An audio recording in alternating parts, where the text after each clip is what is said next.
do that. Yeah. Do you know that True Geordie? You're going to decide that, are you? What the fuck is wrong with it? You know how they play. What a piece of that!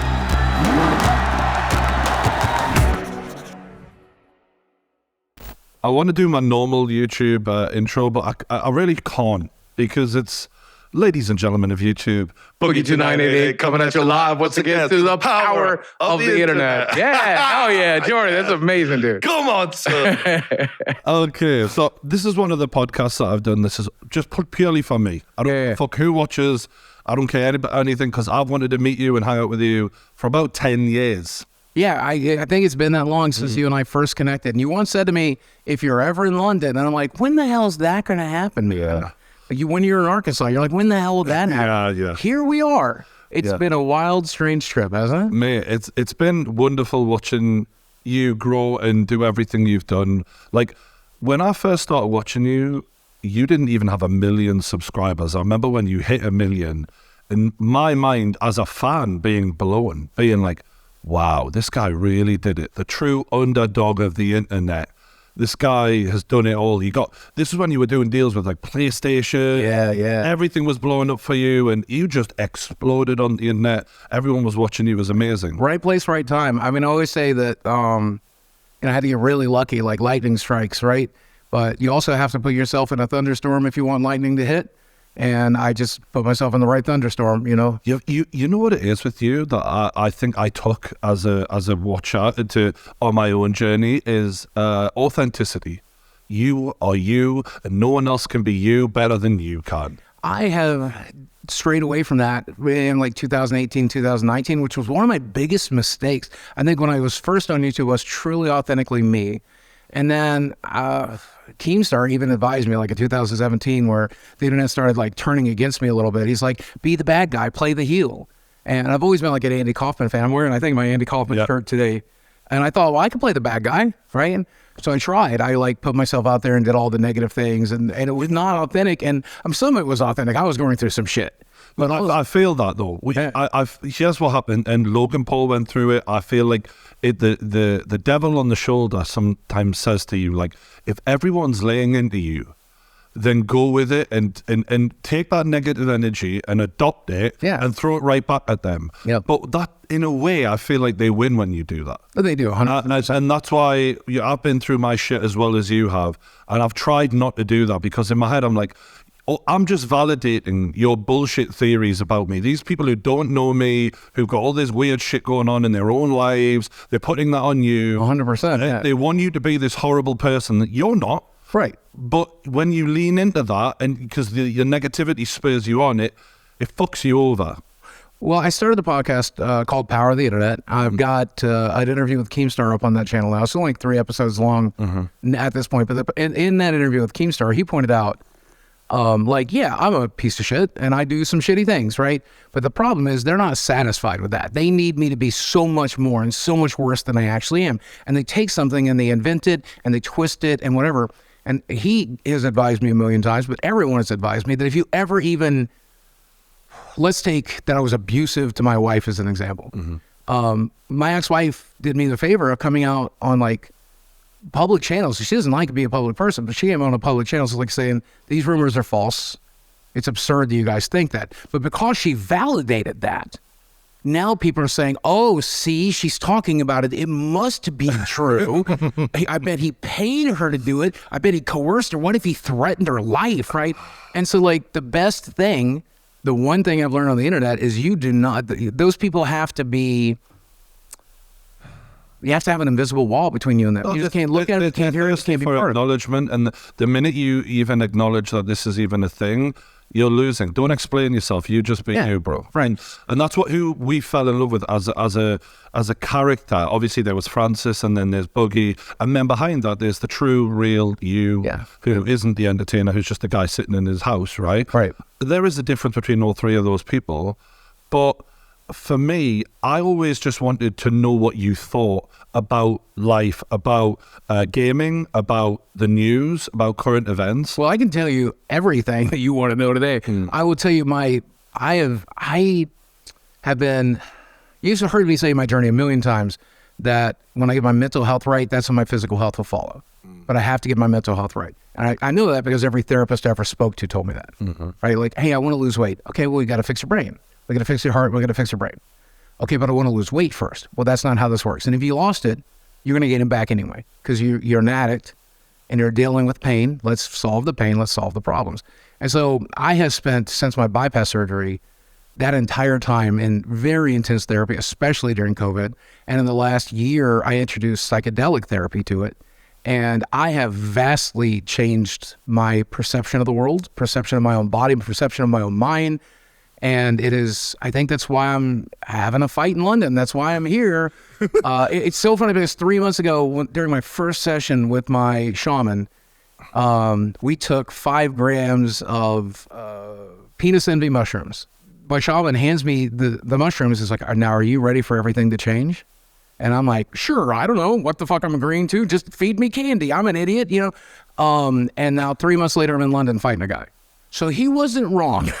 No, everything. I seen a video from you where you were talking about why you're doing this and your whole attitude, demeanor. I think addicts do often need to substitute unhealthy addiction for a healthier addiction. 100%. I think that's the best way out. I was watching the way you were speaking and I was like, the eye of the tiger. I couldn't say it.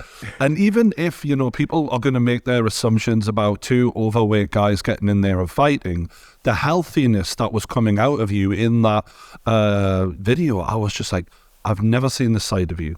I'm so happy to say that. I mean, I'm never going to look like you. I would kill to look like you. I don't think genetically it's in my DNA. But that said, I do know that being healthier is definitely my future. I'm being healthier than I've been. Being the skinniest I'll ever be is definitely in my future. I do plan to break that 300-pound ceiling, which is 90 pounds away. We got weigh in today, and I should weigh about 390. So I'm a big boy still. Got plenty of fat on me that needs to get burnt. What was the heaviest you ever weighed? 587. 587 pounds. That's ridiculous. I have no clue what that is in a stone, but I was such a tremendously large dude. I was in a wheelchair for everything I did. I had to go to the doctor's office, wheelchair. If I had to go to Walmart, I got dropped off at the door. I got in the Mart cart. I went through Walmart that way. And sometimes, even at home, we had to pull that wheelchair out. I had a walker for home, but even sometimes I had to pull the wheelchair out just to get around my house. And I did my best to hide that because I just felt like, you know, I was embarrassed by that aspect. But I mean, there was a period of time where one of the reasons my marriage failed is because my wife became my caretaker. And that's not cool for anybody who's 29 years old, which is how old she was at the time. And this woman was literally having to help me sometimes from the chair to my recliner, from the chair into bed. Nobody wants to do that at that age. And am I right in thinking that you were diagnosed with a form of cancer? Yeah, I have polycythemia vera.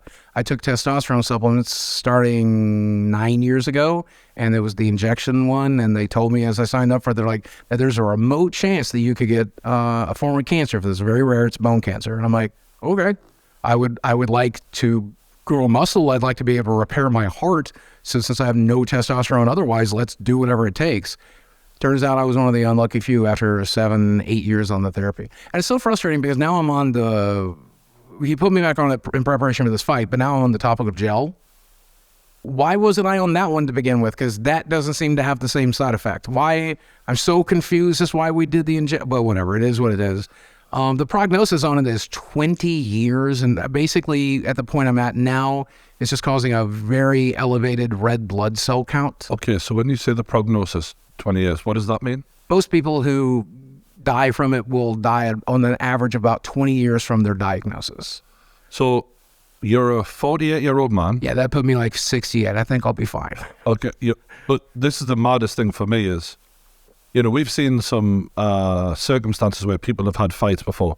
Never in my life do I remember someone who's 48, who's nearly 400 pounds, who has cancer, and then they're going to fight tomorrow. Well, I'm also not fighting you. No. I'm fighting Geordie. So I'm fighting Wings. It's a bit of a different experience, but still. I respect it. Right? And this is the thing that people don't understand is there's a lot of people out there who wouldn't risk getting in the ring and who wouldn't have the balls to do what you're doing. And this Wings guy is 10 years younger than you. Yeah. He's bigger than you. He's got longer arms than you. Yep. You know, from an outside perspective, he should win this fight. Yeah, I'm signing up for an ass beating. I knew it when I signed up, but here's my thought process on it, because I had to. Number one, I have $30,000 worth of implants in my face, and my dentist is not happy about this. Yes. He's like, if you feel a sharp pain in the fight, you have to end it immediately, get on the plane and come to Dallas immediately so I can fix it. He's like, you could lose your implants if one of those posts break. I need to fix it immediately. I'm like, okay. My doctor, I asked him, I'm like, can I do this? He said, you're asking me the wrong question, son. I'm like, what's the right question? He said, should you do this? I'm like, well, should I? He goes, absolutely not. I'm like, why? And then he listed off a list of risks: stroke, heart attack, broken jaw, do more damage to the back, do more damage to the knee, do all of the things that can happen in this fight. And I'm like, yeah, but what if I win?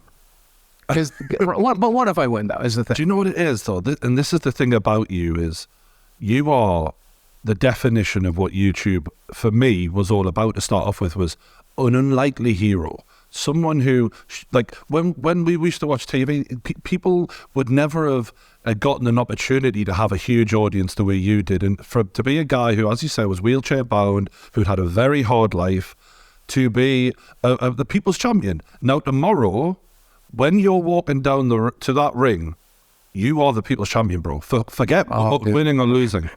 I said that during the press conference yesterday. I'm like, I think I already won. Absolutely. Like Geordie, you might win by decision, and there's no way he's knocking me out. Nobody's knocking me out. I'm telling you, I would take a punch from you, and I'd get back up 90% of the time, I think.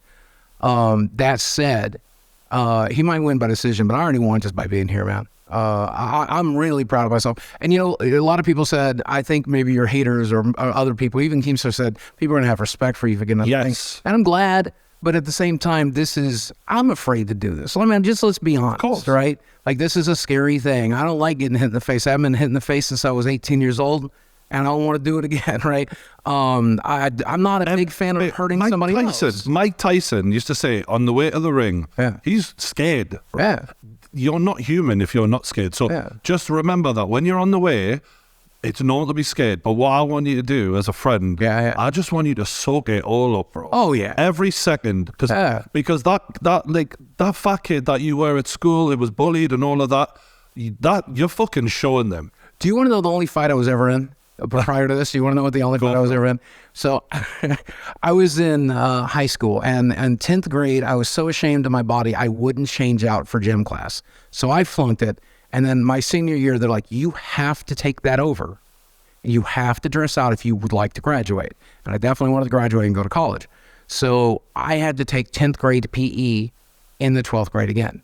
And they were kind of lenient on me, like they understood everything, right? But I was still dressing out every day. And I got a little more confidence. I got my first girlfriend. I lost my virginity. I didn't really care what other people thought. I was starting to come into my own finally. And there's this one kid in 10th grade that just gave me shit every day. See, we would have won this softball match if you weren't so fat and slow. And I'm like, the problem is I'm just so tired. I spent the entire night having sex with your mom, and your dad joined in halfway through. And I'd be like, hey, why are you so fat? I'm like, because every time I have sex with your mom and I give her an orgasm, she bakes me a pie. And look, I don't want to eat all that pie, but I do it because she's so depressed. She has you as a child, and she hates you. Right? Like, I would just fire back as a comedian thinking I was like the bee's knees. So one day I show up at my car, and him and his older brother, who's 18, is standing there. His older brother looks at me and he goes, look, here's what's going to happen. My brother's going to beat the shit out of you, and you're going to let him. And if you hit him back, I'm going to hit you. And I'm like, okay. Like, I was probably getting a beating when I got home. I probably got one the day before, so what's the big deal? He hit me till he was bored. He eventually broke my glasses. And I remember seeing my glasses like fly off my face and go into the yard and off the sidewalk. And I started crying then. He's like, why are you crying? I'm like, because you broke my glasses, man. Like, my mom's going to kill me. I'm actually going to get a beating when I get home. Like, and he blacked both of my eyes, and it, it wasn't great. But I didn't throw a single punch back. And I think that's one of the things that I'm excited to actually do tomorrow. I've never thought of myself as a guy that would hit another guy. I've never thought of, even if the guy signed up for it. I'm the guy, when I've gone to bars, a handful of my type, somebody is pissed off, they don't like the look of me. Hey, let me buy you a drink, man. Oh, let me buy you and your friends a drink. I talk my way out of it. If I can't talk my way out of it, I get the hell out of there, right? I'm not going to have a physical altercation with a person. I've been afraid to do it my whole life. tomorrow's the day. And what do they say in Fight Club? What do you know about yourself if you've never been in a fight? Right? So let's see what kind of man I am. I'm excited to try it. You know what? You will learn a lot about yourself in that moment. And the thing about it is I understand that, people may say, oh, this is your fault, you gained the weight, yada, yada, yada. Fuck that, right? This is not about that right now. It will be harder for you than it would be for anybody else in there.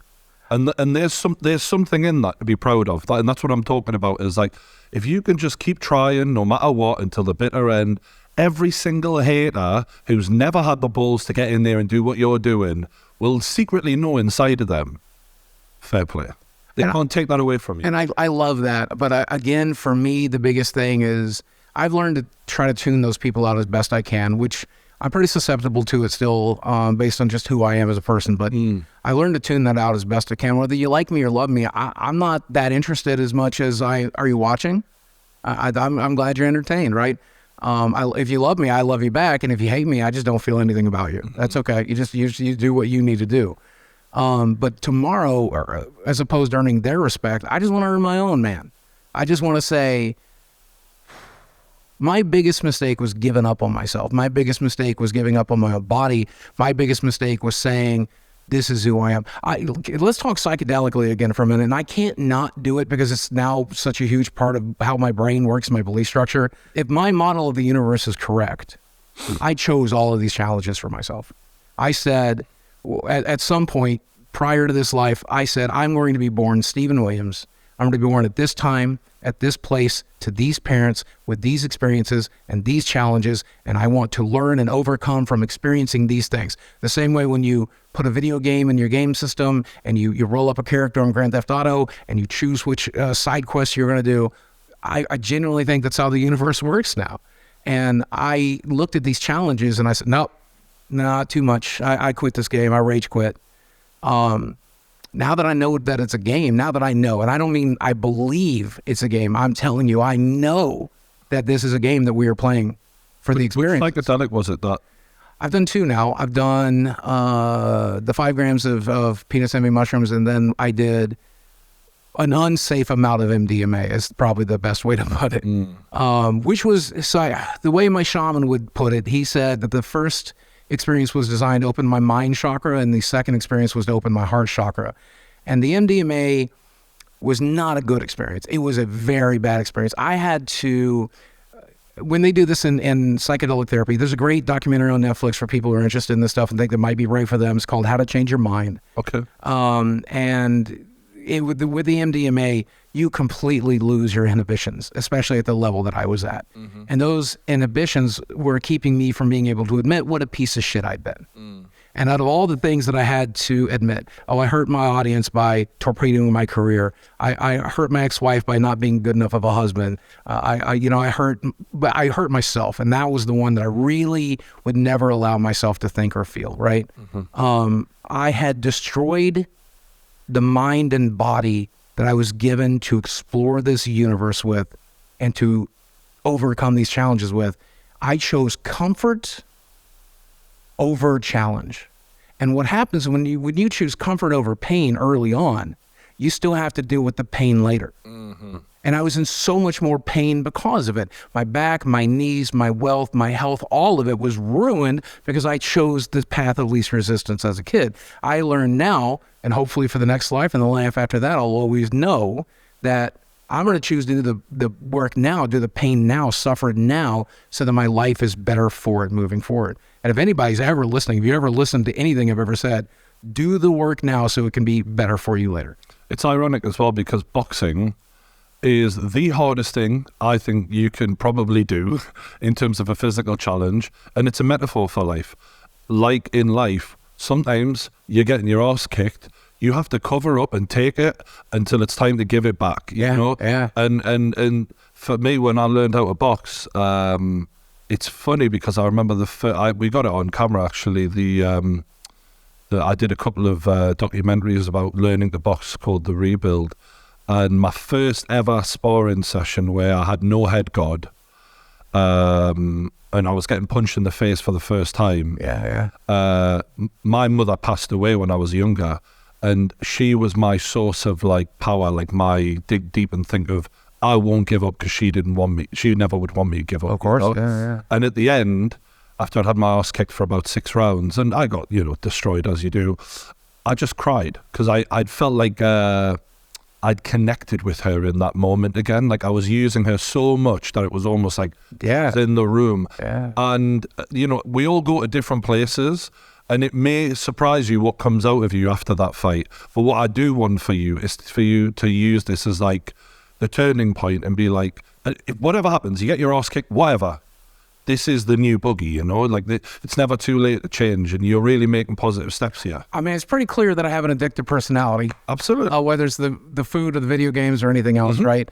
And I became addicted to YouTube at one point. You're a very good addict. Like, you killed it on YouTube. Right, yeah. And like, let's be real. Like I once said, I put in like 70-hour work weeks. Yeah. People are like, "There's no way you do that." And I'm like, "No, of course I did. That's all I woke up, I breathed, ate, slept, YouTube, and went to bed."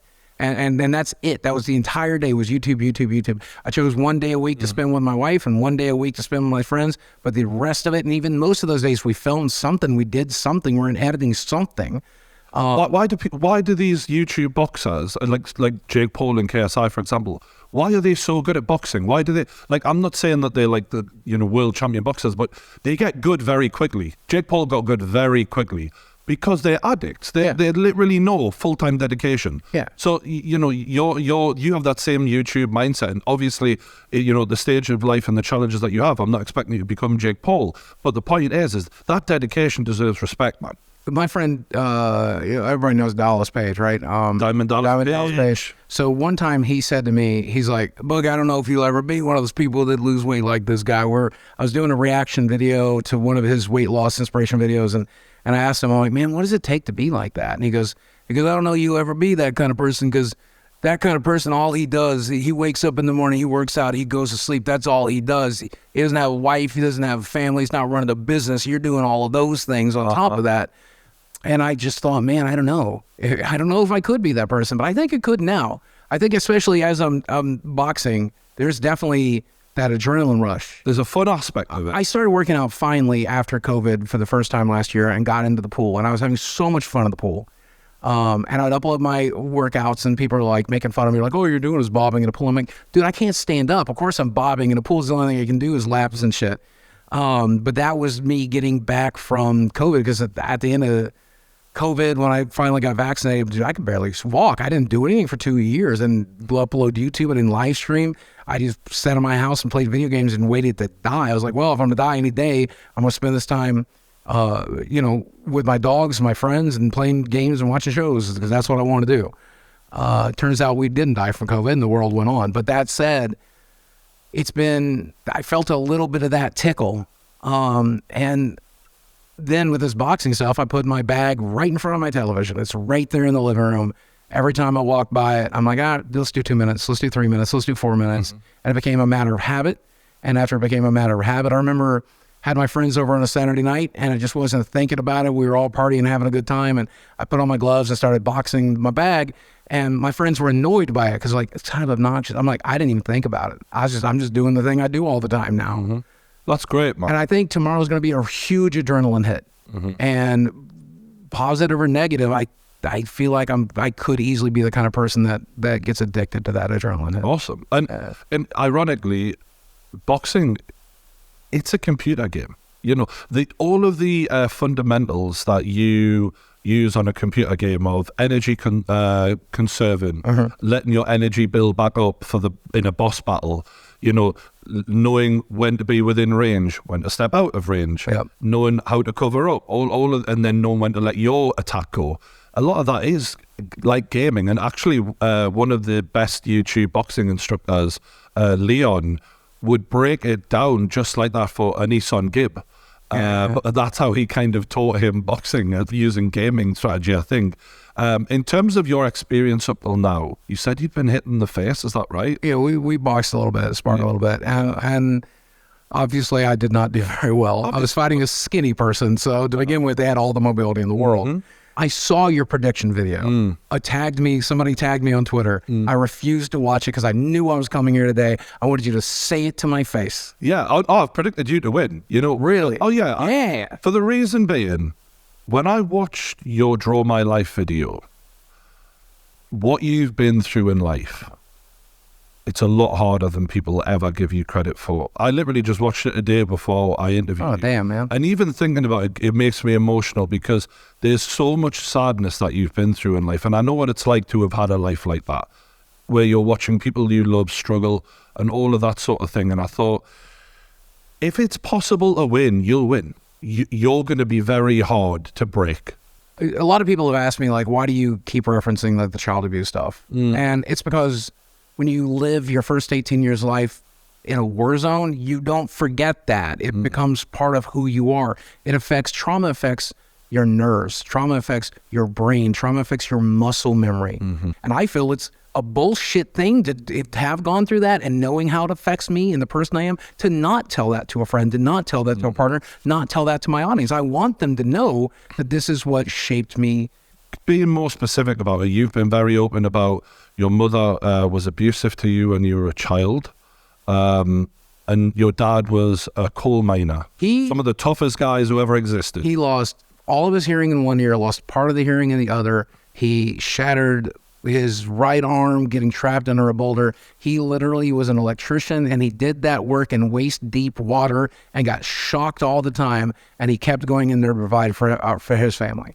You know, a woman who hated him and beat him and called him every name in the book, and he still went to work every day. Men aren't like that these days. Oh no! And my grandfather, the dad on my mom's side, exactly the same. My Daddy Carl was one of the roughest. Here's one of my favorite Daddy Carl stories. Okay, so my mom and my dad got married. They moved to Cincinnati, Ohio, from Pound, Virginia, and they were there for a little while when Mom got pregnant. And apparently my dad was originally physically abusive to her, and at some point kicked her in the stomach while she was pregnant while drunk one day. And so my mom packed up her shit and left and came back to Pound. And my grandfather, Daddy Carl, decided he was not going to raise that man's bastard son. So he got into his Cadillac with a shotgun and nothing else and drove to Cincinnati, Ohio, knocked on that apartment door. My dad answered it, and he put that shotgun in my dad's face and says, "Hey, Carl, how you doing?" He goes, "Well, a lot better if you take that shotgun out of my face." They're both named Carl. There's Carl and Dad. And he goes, "Oh, doing all right, Carl, if you take that shotgun out of my face." He goes, "No, I don't suspect it will." Say, "Carl, I got a question for you. Do you want to come back home and raise your son, or do you want to die where you're standing?" And he goes, "I guess I'll come home with you and let me pack a few things." He goes, "No, we got everything you need in Pound. Get in the car." And they drove his ass home. Wow. That's Daddy Carl for you. And that's my dad on top of that. My dad didn't flinch. He just like, "Oh, hey, how are you? Let's just do the thing we got to do." So I do think, I don't know if I'm anywhere near as tough as either of those men, but I do think it's in my blood to some degree. Yeah. I'm telling you it is, by the way. But the thing I learned during my first psychedelic trip is that the challenges are the fun part. Oh yeah. Okay, so like, can I just completely peel back the psychedelic? Go for it. If this doesn't resonate with anybody, it's because you don't need this. Okay. If it sounds like bullshit to you, it's because it might be. Okay. So that said, here's what I think I experienced. Okay. I took the shrooms, and like in the first 30 minutes, it was like eating edibles, like THC or whatever. And I'm like, oh, it's kind of a goofy time. And then my shaman's like, "Can you see the fractals yet?" And I realized I could see like the fractals that make up the universe or whatever. And he's like, "Close your eyes." Just fractals. Yeah. Psychedelic patterns is these. Oh yeah, is that the geometric shapes? Right. But like, so literally that wall would be made up of this bottle would be made up of it. You would be made up of it. Everything is made up of it. But the world is like overlaid on top of those for me. And so he's like, "Close your eyes, you'll still be able to see them." And here's where I knew some magic shit was happening. I closed my eyes, and I had a cameraman and a director there for the documentary because they're filming this.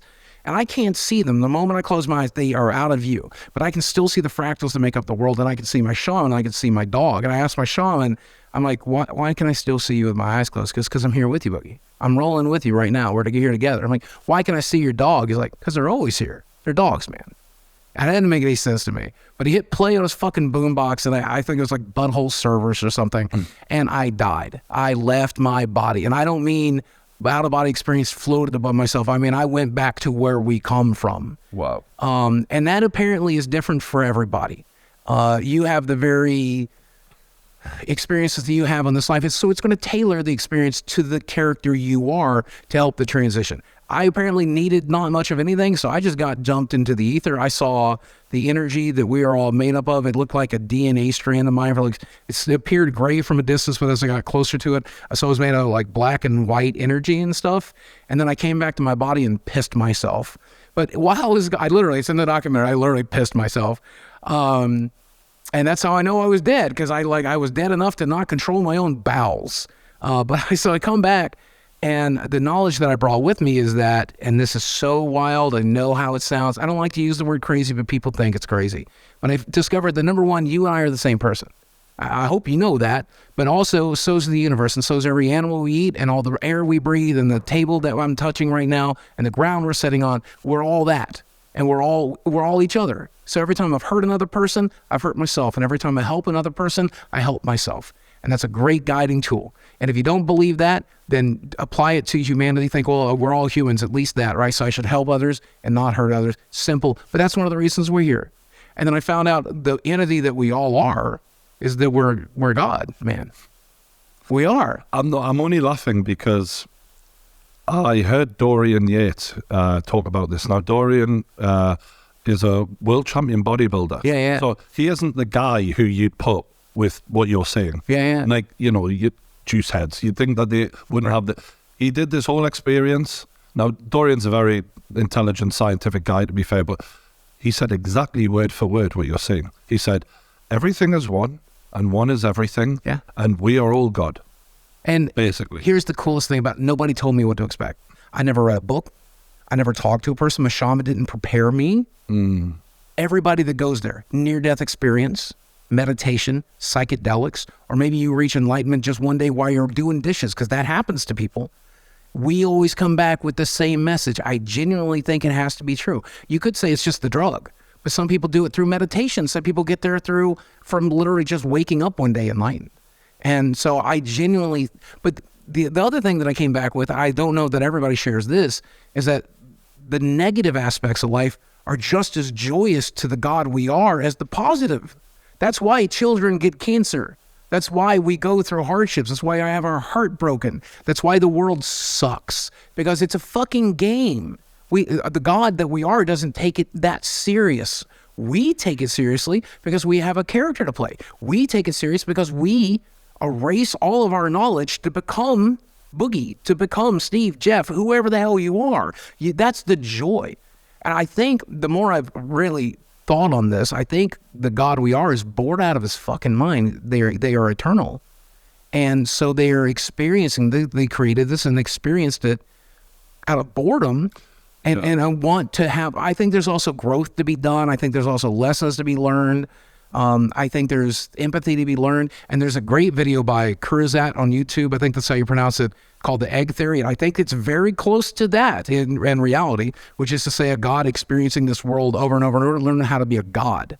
I've heard that before of we are consciousness experiencing itself over and over again. Yeah. Did it make you look back and feel guilt or... Tremendously. Yeah. Because I know guys who've had these trips who, for me, seem like the least likely guys to have an epiphany.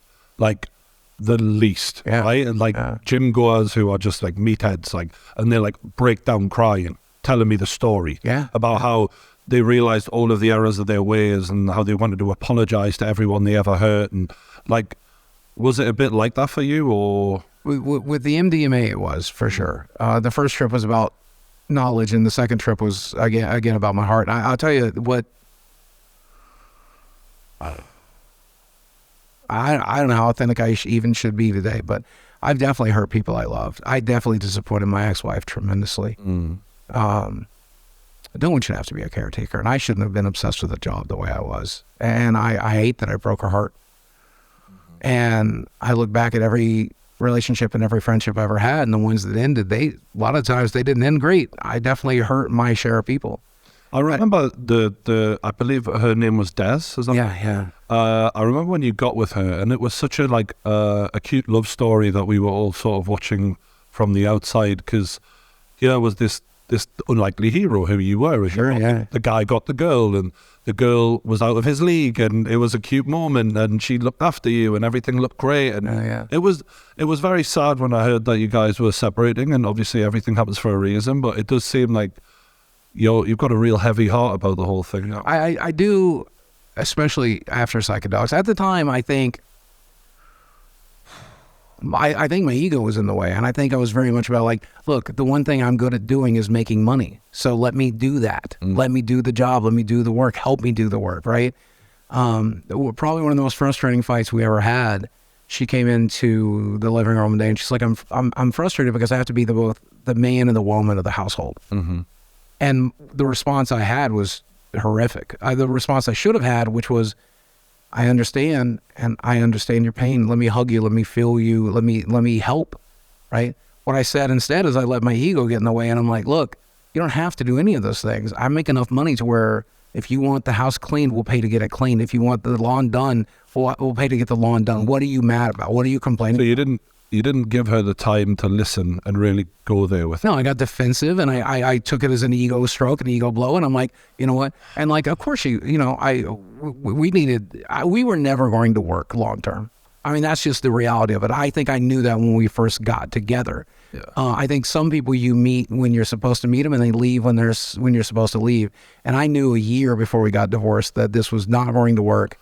There's one thing I'm learning though, and I don't know if you'll agree with this, but I feel like in order for us to make good husbands or good wives, we kind of need taught how to do that. And I think part of the problem, like, no one becomes a boxer overnight. Like, people just think you're supposed to know how to be a husband or a wife. And I think that the defensive, childish state of mind that you were in is extremely common in society nowadays, because we're not really given those guidelines that people had 100+ years ago, where it was like, the man is this, the woman is this, clear defined roles. Right. And now, especially in your condition and your job. And think about my model though, also. Like, think about the household I grew up in, Of course, right? even more so. And so like, I'm guessing at what is the correct thing. I'm trying to walk the balance between being a complete pushover, but also trying to stay my ground, because it's not sexy to be a complete pushover. Of course. You're going to lose your woman every time that you let them walk all over you. So I'm trying to figure out where the correct boundaries are, and I was just not doing it correctly. And so it was a shit show. But I will say, the one thing that I think I really learned to regret is having destroyed my own body. I think that is, because I have to live with that mistake for the rest of my life. I lose the weight, that's great. I'm still going to look like an empty sack of potatoes, man. You get the skin removed. Yeah, it's expensive for sure. It's fucking hard. Yeah, and that's a dangerous ass surgery. A lot of people who get the bariatric surgery lose the weight, get the skin removed, and they die from the recovery from that. And that shit happens. And then there's the back pain and the knee pain. I mean, my discs are fused, man, in the back. L3 and L4 are fused together now. They're never coming apart. That's not how bone works. Is it not, in this new positive frame of mind, to just try and make the absolute best of life? That's exactly it. And so that is because that's where I was trying to lead. I was filled with such tremendous regret, and I had no more excuses during that second trip. My ego was gone. My defensiveness was gone. All I could do was accept what I had done wrong. And I cried like a child. And then I got mad at myself, and I had him record myself, and I yelled at myself. I'm like, I know when you are no longer high, you're not going to be able to feel these feelings. Let me feel them for you.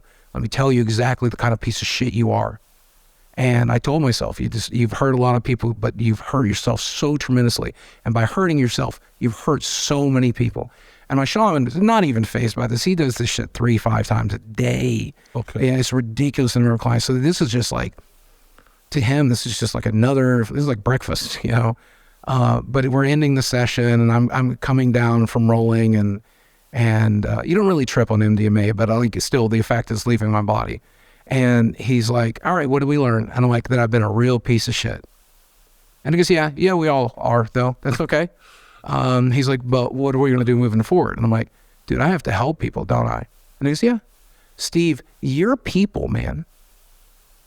I'm like, what? He goes, if you want to help people, help yourself, dude. Start with you. And he says, the reason I've chosen you to work with is because you are in such a unique position that if you help yourself, you will help millions who've watched you, who've grown up with you, who've suffered like you. If you get your shit together, they will get their shit together. That's why you're here. So I don't want you worrying about anyone else but you. It's time to be selfish. And I'm like, okay, man. And that was 7 weeks ago, 8 weeks ago. And it's just before me and Keem finalized that this fight was going to happen. And then here we are. You are capable of influencing people and inspiring.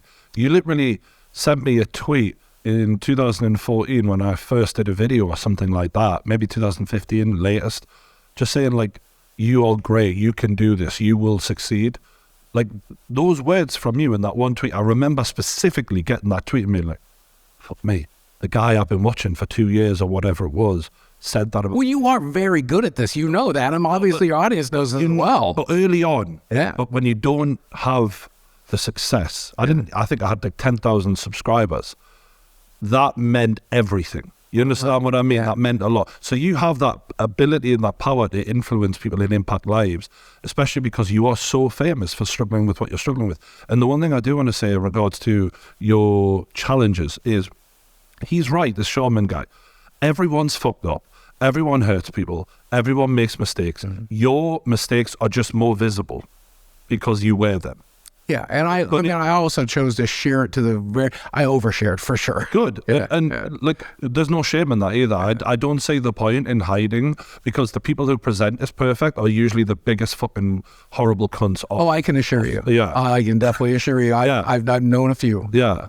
And unfortunately, those little mistakes as well that you get cancelled for or whatever, people do try and pin that on you, pigeonhole you, that's all you want. You know you're way more than that. Right. And I think that what I'm saying from you is like a different Boogie and a much more positive place. Like, I was in a very negative place after my bypass surgery and after my divorce. I did not know who I was or what I was going to be outside of the marriage. I definitely had lost access to my drug of choice, which was food. And then I still had to do my drug of choice 3 times a day, and I was supposed to do it responsibly. Fuck, that's hard.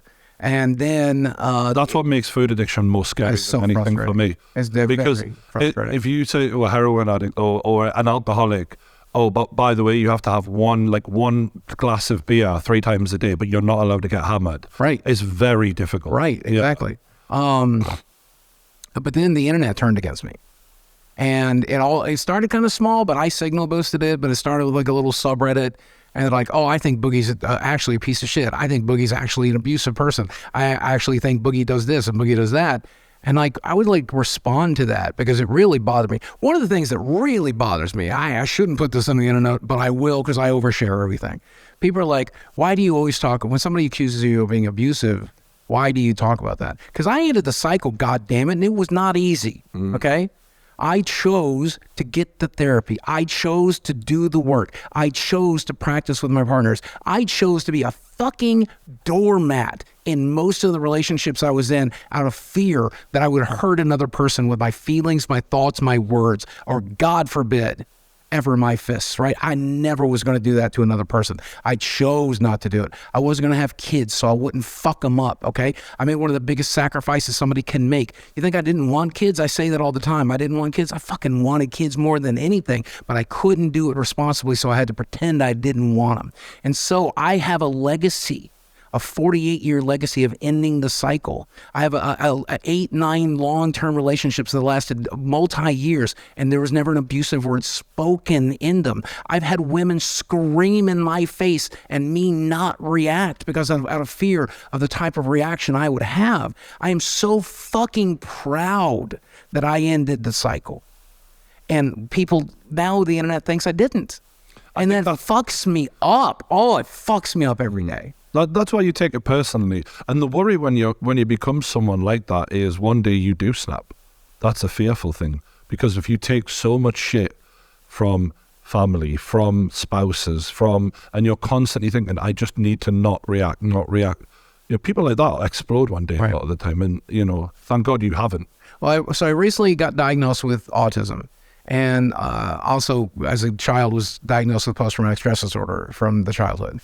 And I will have the occasional meltdown, but my meltdown isn't very much non-abusive.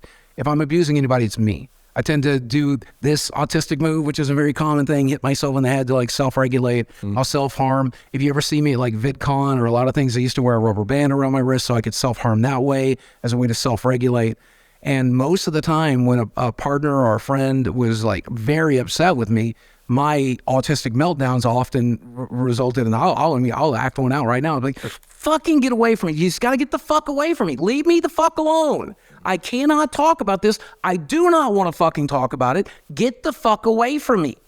Right? That was my form of autistic meltdown. And that can in itself be abusive. Like that's a shitty way to speak to anybody. I don't want to have spoke to anybody that way. But it sure be what my parents did to each other. Well, it's very normal. I am familiar with autism, and it is a very understandable and normal reaction. Right. And I feel like at the end of the day, I always wanted to do better than that. But I've begun to understand that my worst was still pretty goddamn good, considering the circumstances, but also considering just your average person. I had somebody talk to me I saw this Steven Crowder clip that's going around. And it's where he's like going off on his wife, right? His 8-month pregnant wife. And he's doing, in my opinion, my analysis of it is he's setting up a no-win situation for her as a form of narcissistic abuse. He's like, well, she's like, well, I want to go do the thing. Well, you can't do the thing. Well, I'll go take the car then. You can't have the car. Well, then I'll get a ride with somebody else. Well, you can't do that either. Well, he's just making the problem unsolvable as a form of abuse. I've been in a situation with a woman before where she said those things to me. Right, exactly, right. And that is certainly You just feel like there's no way out, yeah. And so she does exactly what you do in that situation, which is, there's no pleasing you. I'm just going to go sit down and shut down because that's what you fucking do. And I'm looking at this clip and I'm like, I've never spoken to a person like that. I've never done anything like that. I'm so fucking proud that I'm better as a person than Steven Crowder was in that moment. In that moment, I can't speak to Steven Crowder in every other moment. I don't know if he's like an abusive, shitty person. I'm not trying to say that. I'm saying in that one moment, I've never been that person. I've never been that bad. I feel you on that because as internet personalities, people become very familiar with us and they identify the hours of content with that must be them all the time or that one mistake that they hone into.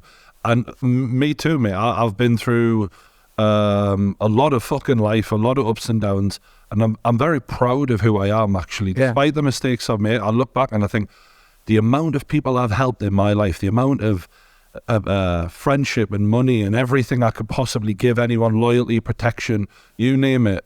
And when people get this opinion of you and they just hold on to it as if they know for a fact, and it's like, Oh, yeah. if you'd actually watched my life, take a walk in my shoes, you'd be stunned I'm even alive, let alone succeeding. Well, you got to remember, to a lot of people on the other side of these cameras, we ain't people, okay? We're ants in an ant farm with fish in a fish bowl. We ain't people, okay? And secondly, some of them lack the critical thinking to think outside of the thing that they've heard or the thing that they immediately believed.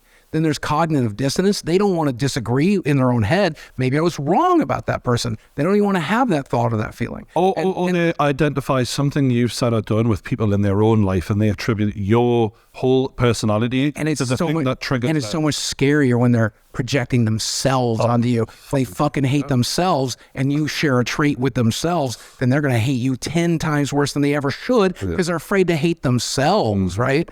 I saw Wings as one of his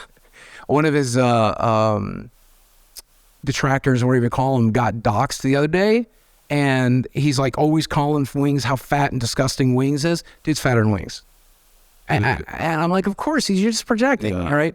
I've had a lot of hatred, and I'm sure that the things that they are saying, they themselves have issues with. You know? Yeah, and I'm all for healthy criticism, all right? Like, hey, Boogie, you're fucking up your career. You are correct. Hey, Boogie, you should definitely lose some weight. You are fucking correct. I haven't seen my dick in so long I could have it declared legally dead.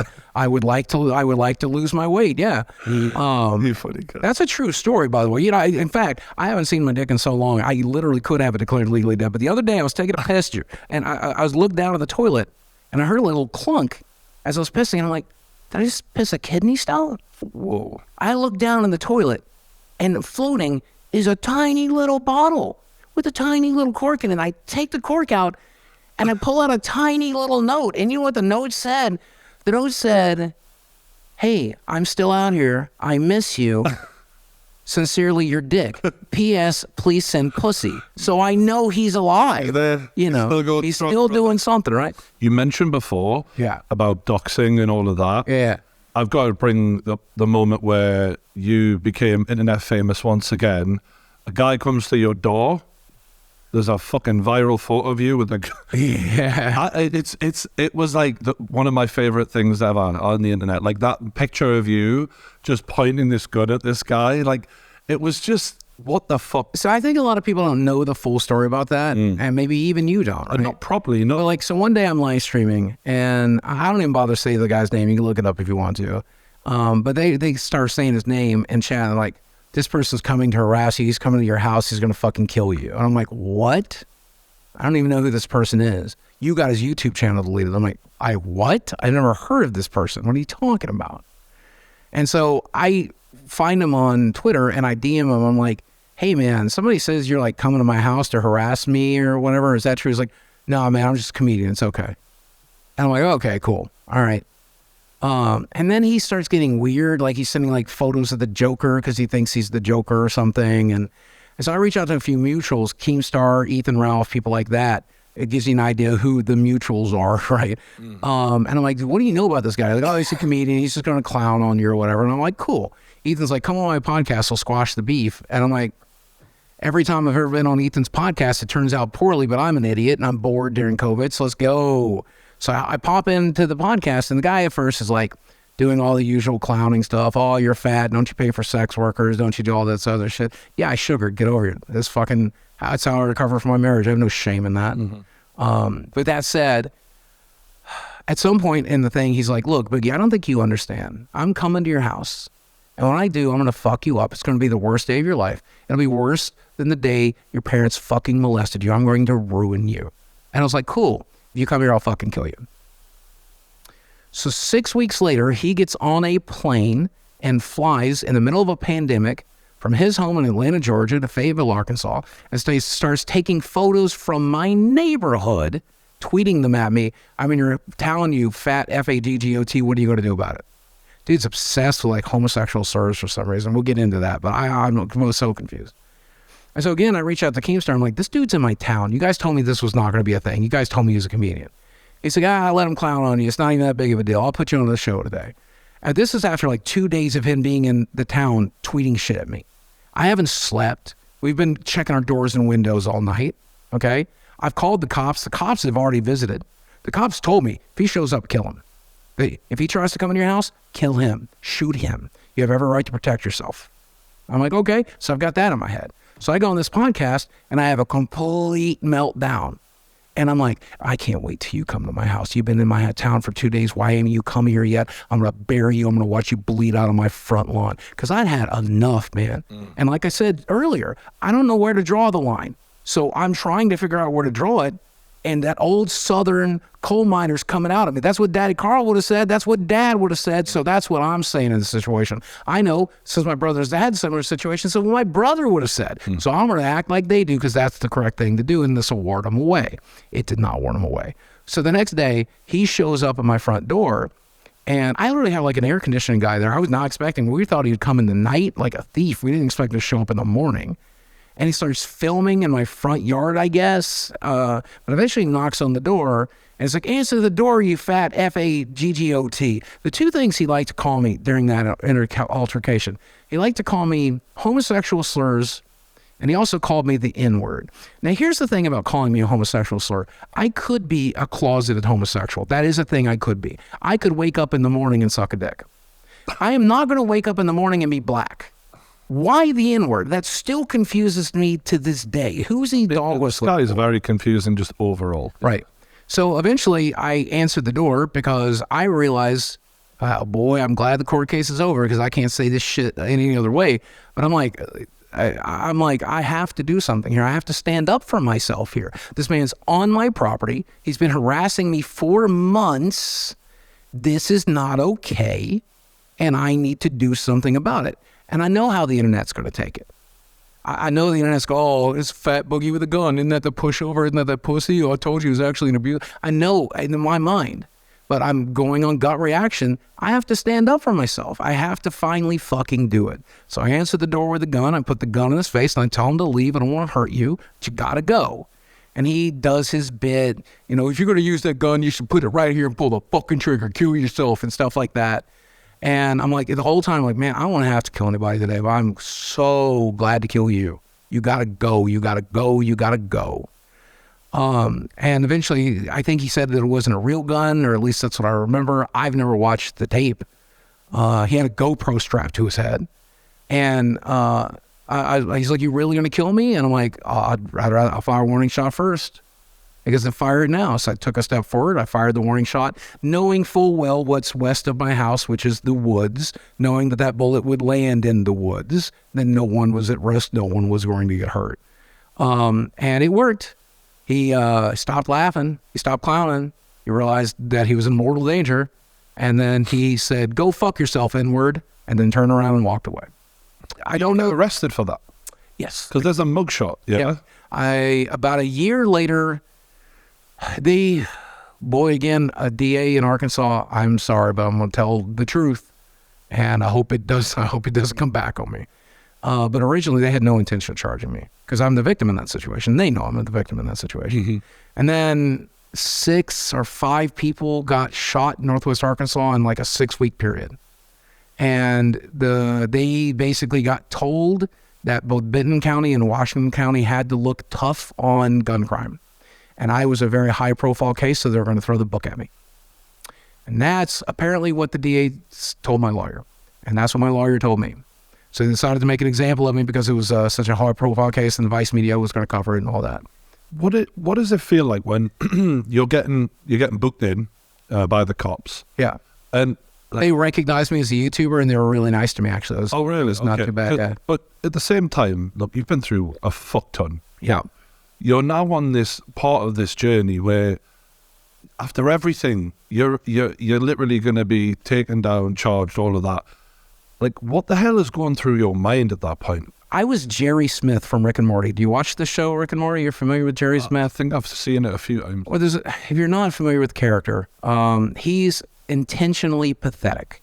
And at some point in the episode, both Rick and a therapist tell him, you use it as a defense mechanism. You choose to be as pathetic as you could possibly be. And I realized I'm Jerry Smith.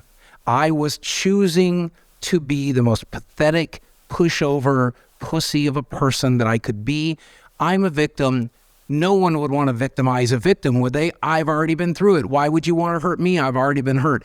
Turns out that sociopaths, when they find out you're a victim, they realize they can victimize you, so that's what they do. It turns out that shitty people will be shitty to victims. They've already been victimized once. They're used to it. I can take advantage of this person. I can hurt this person. They'll deal with my shit. Sociopathic partners look for doormat partners. Exactly, because they can walk all over and they'll put up with your bullshit. Absolutely. And so by wearing that on my sleeve, I thought it would protect me. It does not. It absolutely makes you a target with the wrong group of people. And that person that came to my front door saw that and chose to take advantage of that. And, at the end of the day, the last I heard, I'm out here boxing in London. Last I heard, he was working at a gas station. I don't know if that's true or not. I've got him blocked on everything. But at least I survived it. I know when you Google that person's name, a photo of me comes up. How sad must that be? I mean, I completely respected your actions. In that moment, I'm like, fuck yeah. I always wanted to say that, but my lawyer told me that I can't. But now I can tell you 100%, I stood up for myself. Yeah. No one should be on my fucking property. No one should be there to harass me. The dude who was talking about taking me in my house and fucking me in my ass. We'll talk to another person like that. I don't care if you think it's funny. I don't think you care if it's interesting. I don't think if you care, I think I deserve it. I also deserve to stand up for myself, to arm myself, to protect myself when I don't know if that guy's got a gun. I don't know if that guy's an actual If you'd have shot him, I wouldn't have thought twice about it. Oh, I would have probably not been arrested if I shot him.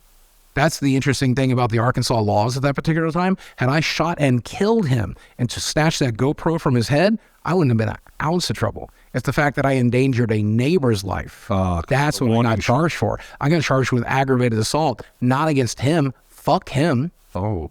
Yeah. I saw aggravated assault because that bullet had to come down somewhere, and it's possible, though statistically unlikely based on the Mythbusters, it would come down there where a person is, and if it hit a person, it might have hurt them. Statistically, 0.0001% chance or something like that. But regardless, that's what they hit me with, yeah.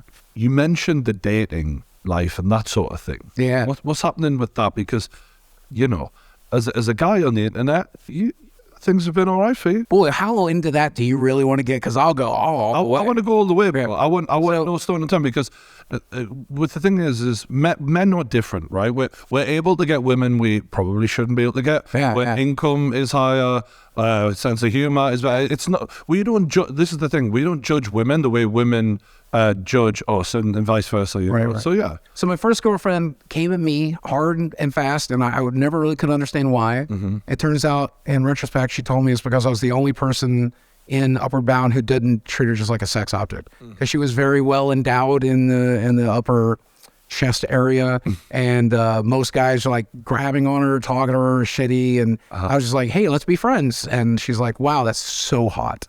So she's the one I lost my virginity to, believe it or not. How old were you? I was 15 when we met, 16 when I lost my virginity. And we dated off and on until I was 22, 23.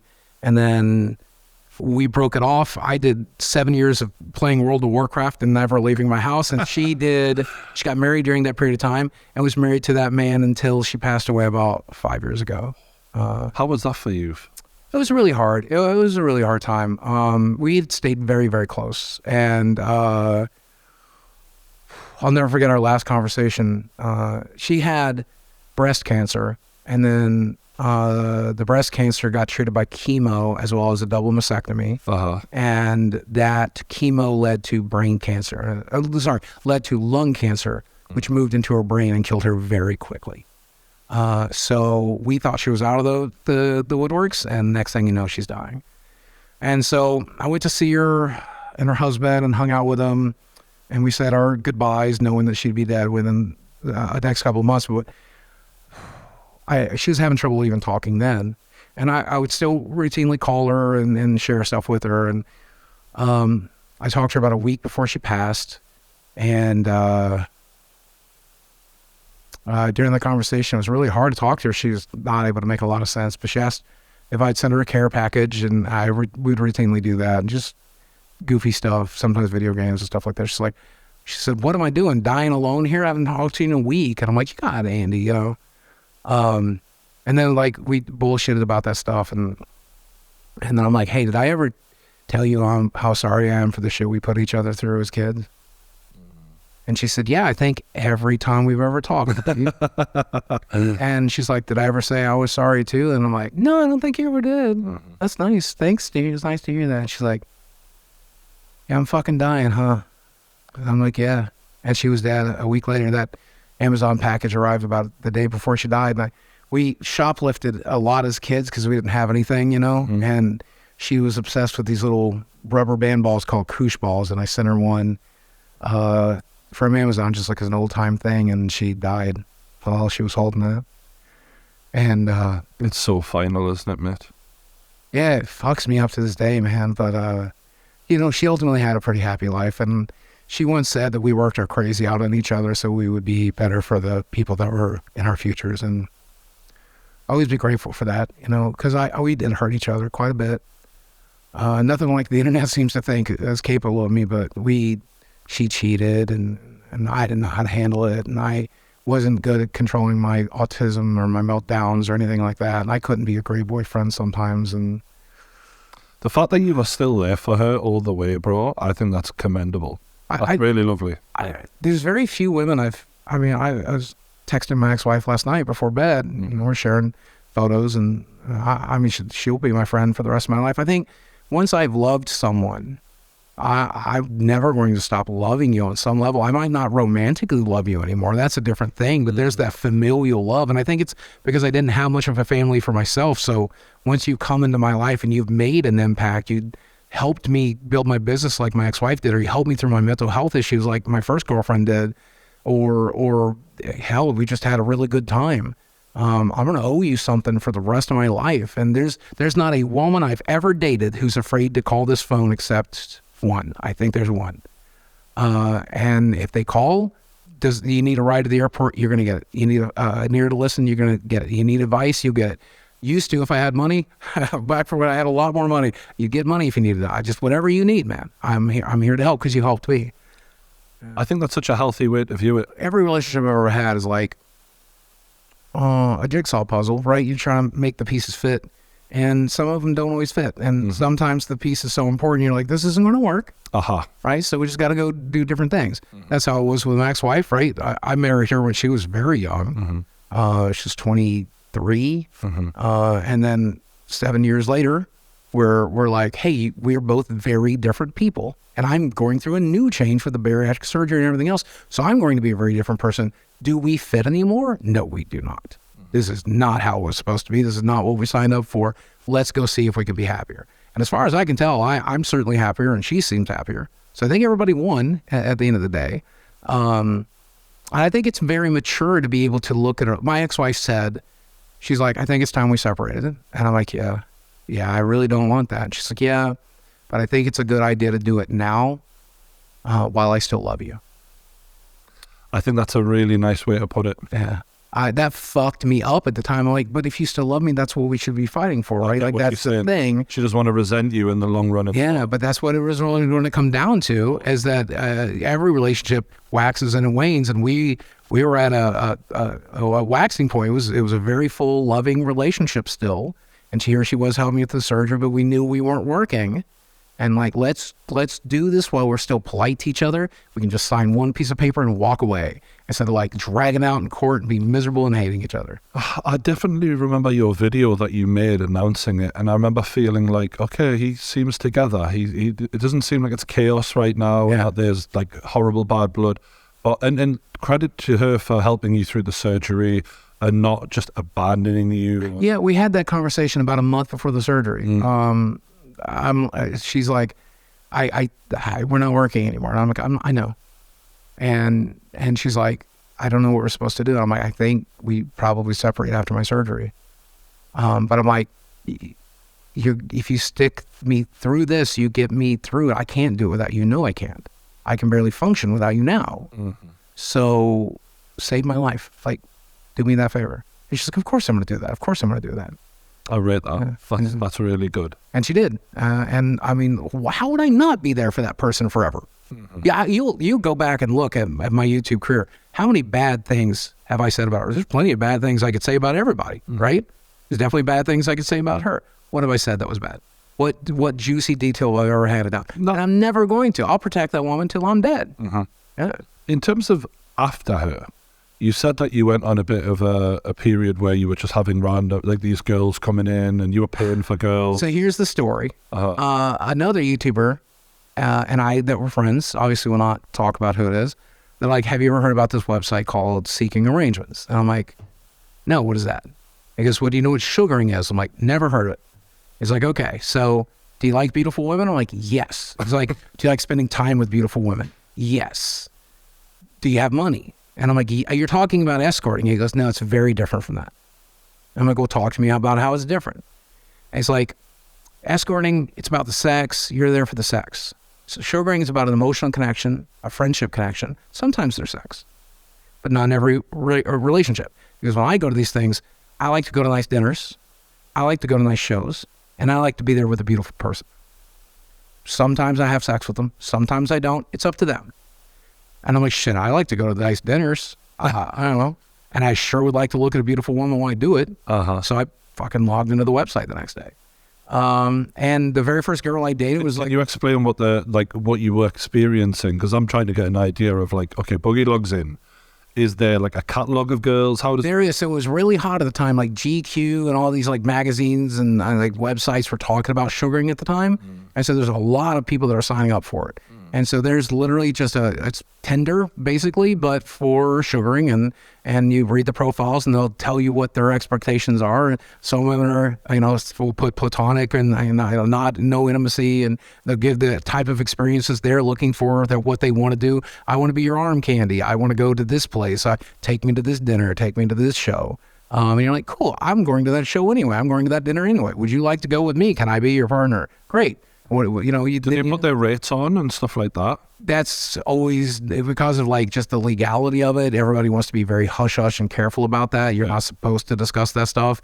That's for when you meet up and start talking. Okay. Did they say what they're willing to do physically on their profile? Pretty regularly, yeah. And so you know who you're getting involved with. And my thought process was always, hey, sex is great, but I'm definitely not demisexual. But I do think What does that mean? Demisexual means you have to have an intelligent connection or an emotional connection with somebody to be able to find them attractive.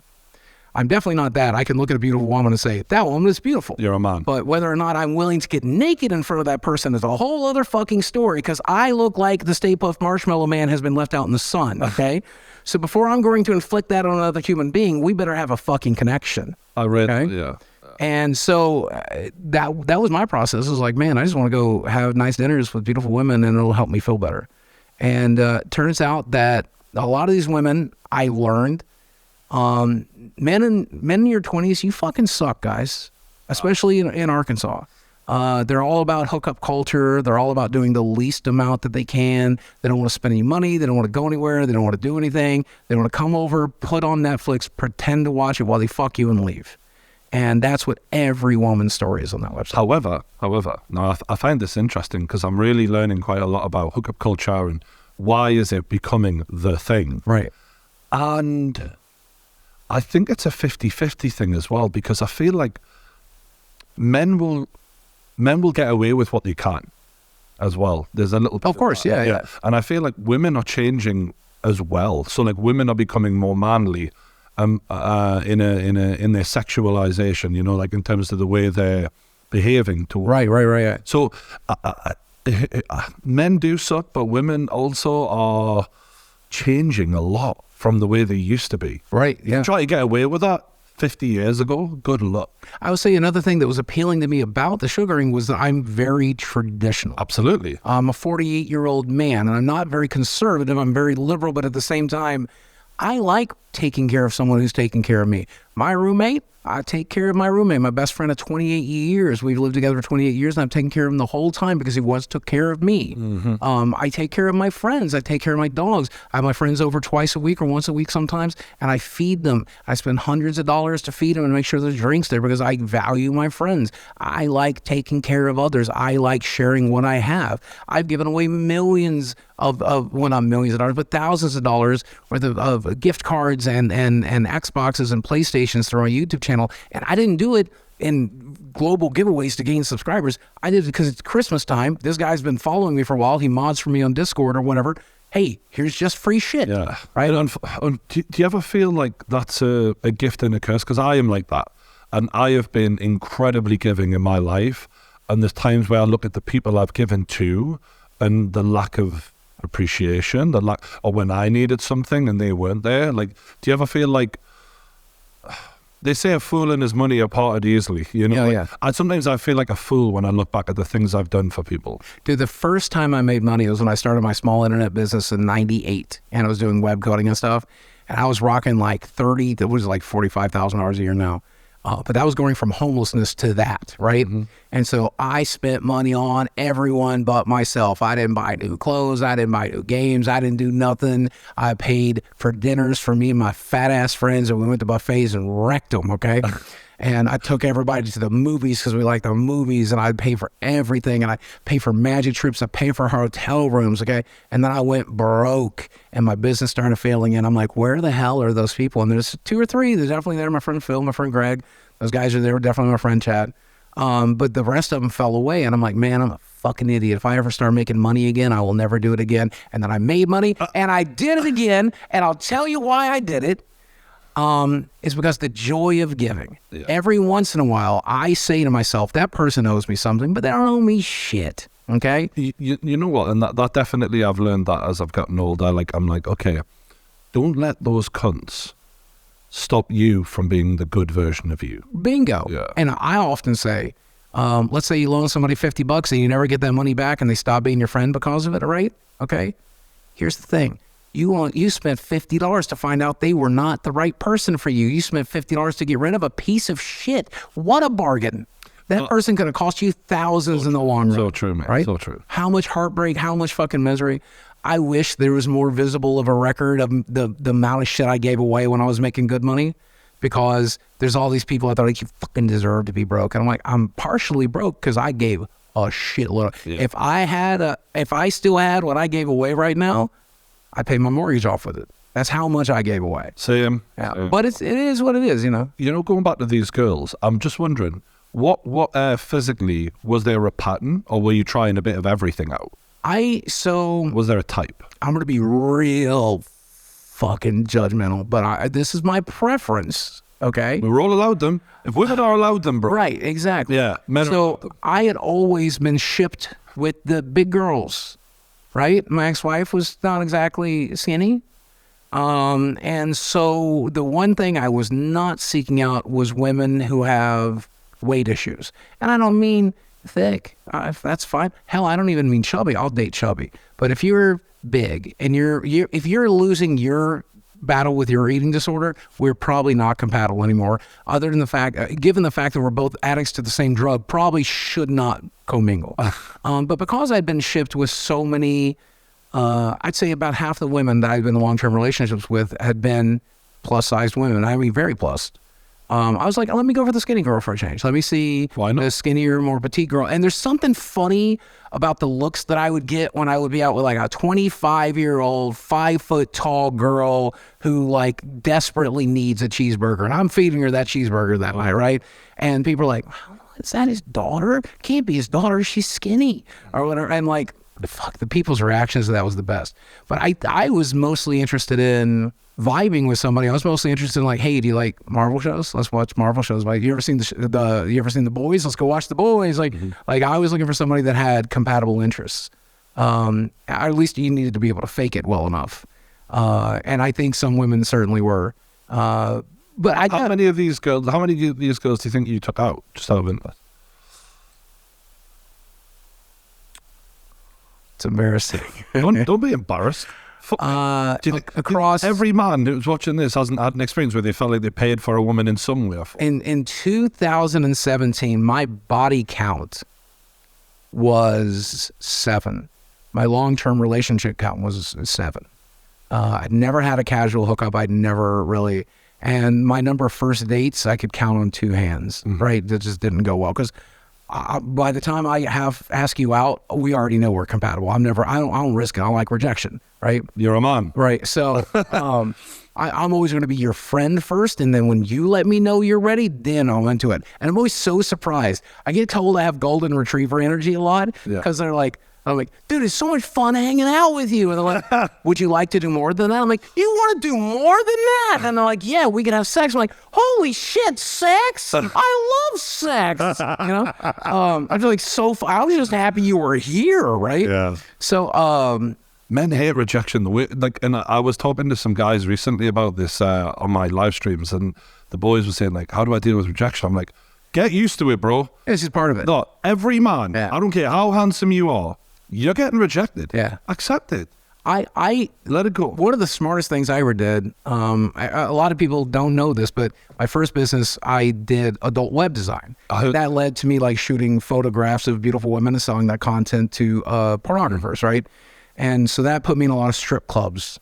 And I learned how to be very chill around strippers and naked women and just building that confidence, right? And great. I was obviously there to do business as well, right? So I was trying to stay as professional as possible, right? And that ultimately meant that I became friends with a shitload of sex workers. And I learned very quickly, do you know what a sex worker wants to do more than anything? They want to dress down in their shittiest, ugliest pajamas. They want to take their makeup off. They want to put their hair up, and they want to lay in bed with a big, fat, soft guy who's not going to try to fuck them and watch a TV show. That's what every sex worker in the world who does. That's what they all want. And occasionally, one of the sex workers and be like, man, I'm really glad we did that.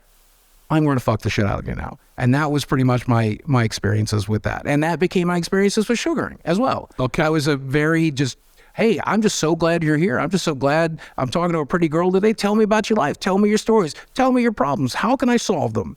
And that's, I genuinely take an interest in every other person I ever meet. I want to know everything you have to say. I want to learn from your experiences. Maybe you can learn from mine too, but I'm more interested in listening than talking. You said you're on body count of 7 after the marriage. Yeah, I don't know what my body count is anymore. Okay, so it was you went out with a lot of these guys. I went hog wild. Yeah. It was to the point that I realized I had a problem because I have an addictive personality, and I realized I'd spent certainly 6 figures across 5 years.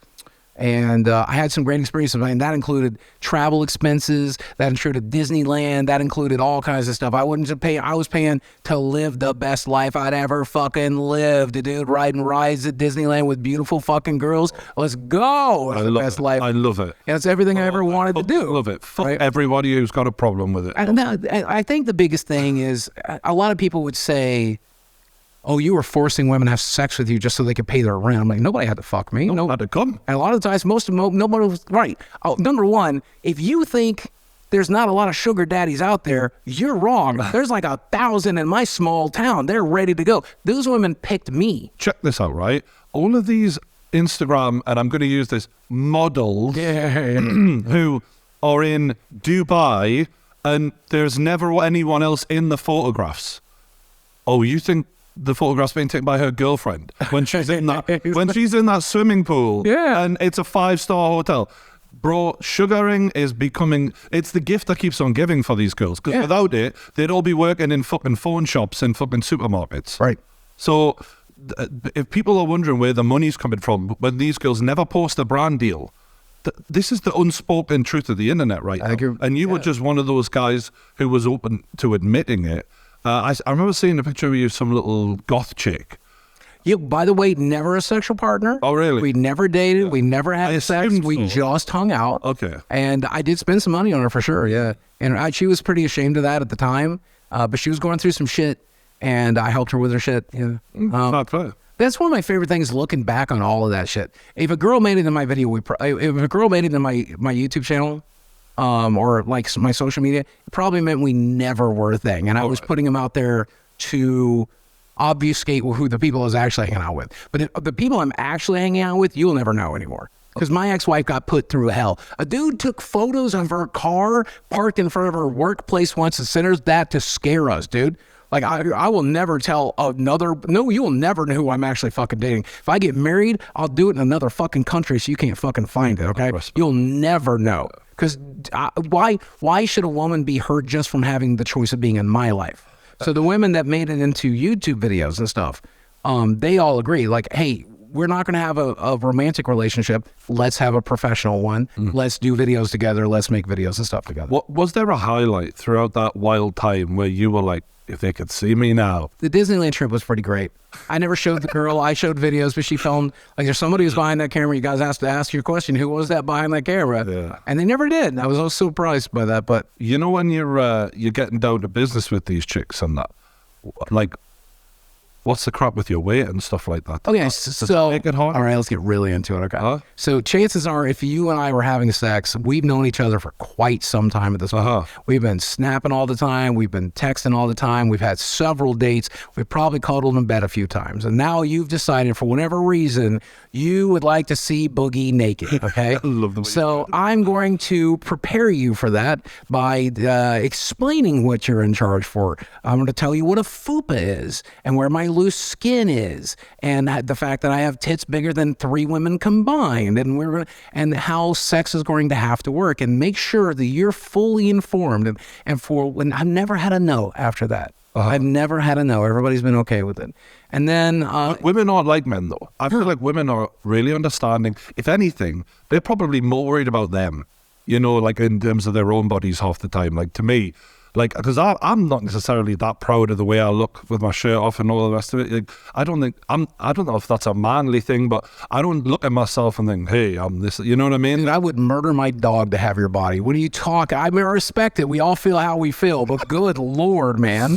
No, Dude, I look like somebody let air out of a Macy's fucking balloon, okay? It's a bad time. what I mean is like, for me as a man, we're not supposed to be the pretty thing. I feel like the pressure is more on the woman to be the pretty thing. I don't even think about, you know, like, I don't think of myself in that way. So, like, I don't know, I'm rambling here, but in terms of the woman, I'm not surprised that they never gave any issue. I think what I've learned about women, especially because I mostly dated women in their 20s, a couple in their 30s. And I've often said it's because we have more common interests because of social media and gaming and the movies we watch and stuff like that. But if I'm just being genuine, and I like being more genuine now that I post psychedelics, I just find women in their 20s to be more attractive. I think a lot of men do, and I have no problem. Every man does. Yeah. By the way, right. And this is the thing that, you know, it's the double standards, right? It's when women have a choice of, I want a man to be over 6 foot, I want him to be, you know, have big shoulders, I want him to earn over X amount of money. It's a preference. Yeah. But when I want big tits, big arse, and, you know, a reasonably small waist, we're horrible beauty standards that we're putting on them, and it's so unfair. And it's like, there's nothing wrong with enjoying a beautiful woman. Like, I'll be honest with you. When it comes to my preferences, short or tall, black or white, I do think I prefer women with some ethnic backgrounds. I definitely have an inclination for redheads, but none of that's going to keep me from dating anybody, right? Like, I don't care if you're a good person and you're fun to talk to and fun to be around and you have a loving, caring nature. We're gonna be fine. And I think that's the thing I learned about women during my sugaring phase. Like, obviously, some of them are just there for a paycheck, and I could tell pretty quick, and like, we're not going to go very far, right? Because like, you're a good reader of people. I'd like to think so, and I think you kind of have to be when you grow up in an abusive home.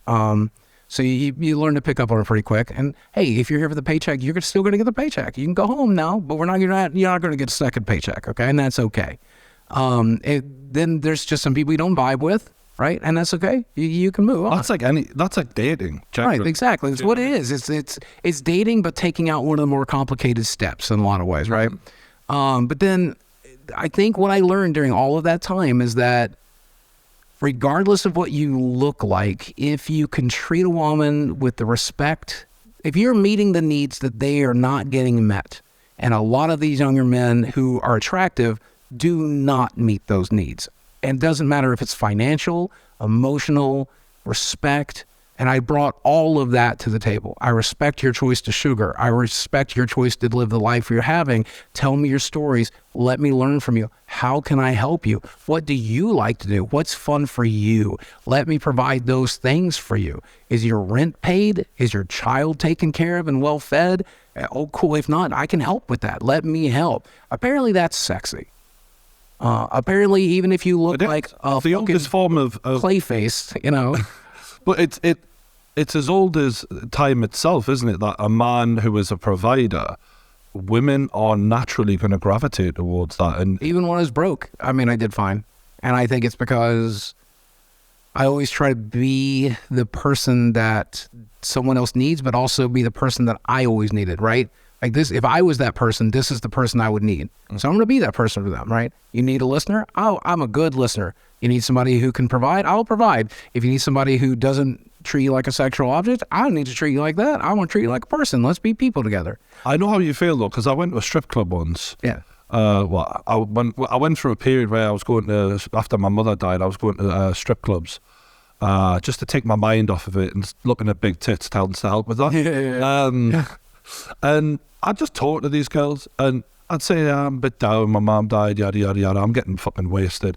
But they were nice, you know, and they actually, like, you'd have these little chats with them, and you'd be like, there's a person, there's a person with a story, and I get how you could remove the situation that you were in and forget all about that and just treat them as a people. The last time I was in a strip club, I went with a bunch of friends. And they wanted to go. I'm over them. I spent so much time in the 20s, right? Like, yeah. And the magic's gone. But we got there, and they just didn't know what to do or how to do it, right? So they're like sitting in our little booth, on our little couch, and like one of my friends is like, oh, that girl's really attractive. And I'm like, oh, you like her? And I walked up to her and I'm like, hey, my friend thinks you're attractive. He's got money. And so she walked over and sat in his lap. And he's like, oh my God, you're so good at this. I'm like, dude, it's like ordering a cheeseburger, man. That's what we're here. That's what they're for. That's what we're here for. Right. And then like I found the house mom. Didn't realize I was talking to the house mom immediately. But I figured out who the house mom was after talking to her for a few minutes. And I like started putting out, like, made sure she got tipped very well, because it's a very good strip club etiquette. Find out who the house mom is, make sure she's taken care of. And then the girls will be all over you for the rest of the night because she's going to put in a good word for you. Oh, yeah, he's a very respectful guy. He's got money. And so for the rest of that night, they thought I was this fucking strip club celebrity. I haven't been in one in 15 years. You have to be careful in strip clubs, though. They can take the piss a little bit. I noticed that. They'd be running a bill up on you without you even realizing. Oh, they will. Yeah. I'll be very careful with the drinks and order and stuff, right? Yeah. And then definitely be careful with the upsell in the champagne room. They will tell you that there's no sex in the champagne room. They are lying. Yeah. There is so much sex in the champagne room. If you are not having sex in the champagne room, it's probably because you look broke, okay? Yeah. I had a moment when I first got the old YouTube money coming in, and I had 3 women dancing for me at the same time. But they literally, it was like, but I wanted a bit of different everything. So I had like a redhead, a blonde, and a black girl, something like that. And they all pushed their butts together and we're all dancing at the same time. And I'm just sitting there like, I'm hammered. I'm like, fucking hell, this is cool. Right? They're like, you become 14 in your head, like immediately, right? And then this guy walks in the strip club and he goes, oh, fuck, it's True Geordie. Oh, shit. I didn't really think this one through, right? And I was like, can you just not say anything? Yeah, when I was helping out that girl, she had me come into the club every once in a while. I met her offline, on Seeking. But she turned out to be a stripper. She's like, yeah, there's a guy harassing me at the club. Would you come to the club? I'm like, sure. I sat and watched her for a while. She never let me spend money on her at the club, but she encouraged me to spend money on everybody else. But I did get recognized a couple of times. And not just like, oh, that's Boogie from Fayetteville, but Boogie the YouTuber. And one guy was really slick about it. He's like, leans over and he goes, you're Boogie. And I'm like, yeah, man. And he goes, these girls are fucking hot. And I'm like, well, a couple of them, yeah, for sure, man. And that's it. But thank God it didn't like blow up. But I'm so open about that kind of thing anyway. Yeah. Do you want to hear? I'm volunteering this. Do you want to hear when I realized I had a problem with the sugaring thing? Go for it. So I'm in Dallas, Texas. And I'm matching with girls, and I match with these 2 girls who claim to be sisters. And they are beautiful, and they definitely look like sisters.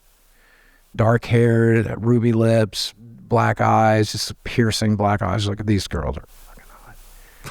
And I am not interested, with my background especially, I am not interested in the incest shit, but whenever it's a bucket list item, I guess. And so I'll at least talk to the girls, right? And they were very forward. So I'm like talking to them, and I'm like, are you guys really sisters? And they're like, well, why don't we come to the bar at your hotel and we'll show you. And I'm like, yeah, I guess that's what we're doing now. So we go downstairs and they're drinking, and I'm having like Mountain Dew and fucking chicken wings because I'm fat. And and like, I'm like, are you guys really sisters? And like, so it's kind of a bit that we do. We're actually half sisters. So, but it's technically true. And I'm like, bullshit. They provided their IDs, Canadian IDs. They provided their IDs, and they have the same last name, and they definitely look like sisters, and they're born like 8 months apart.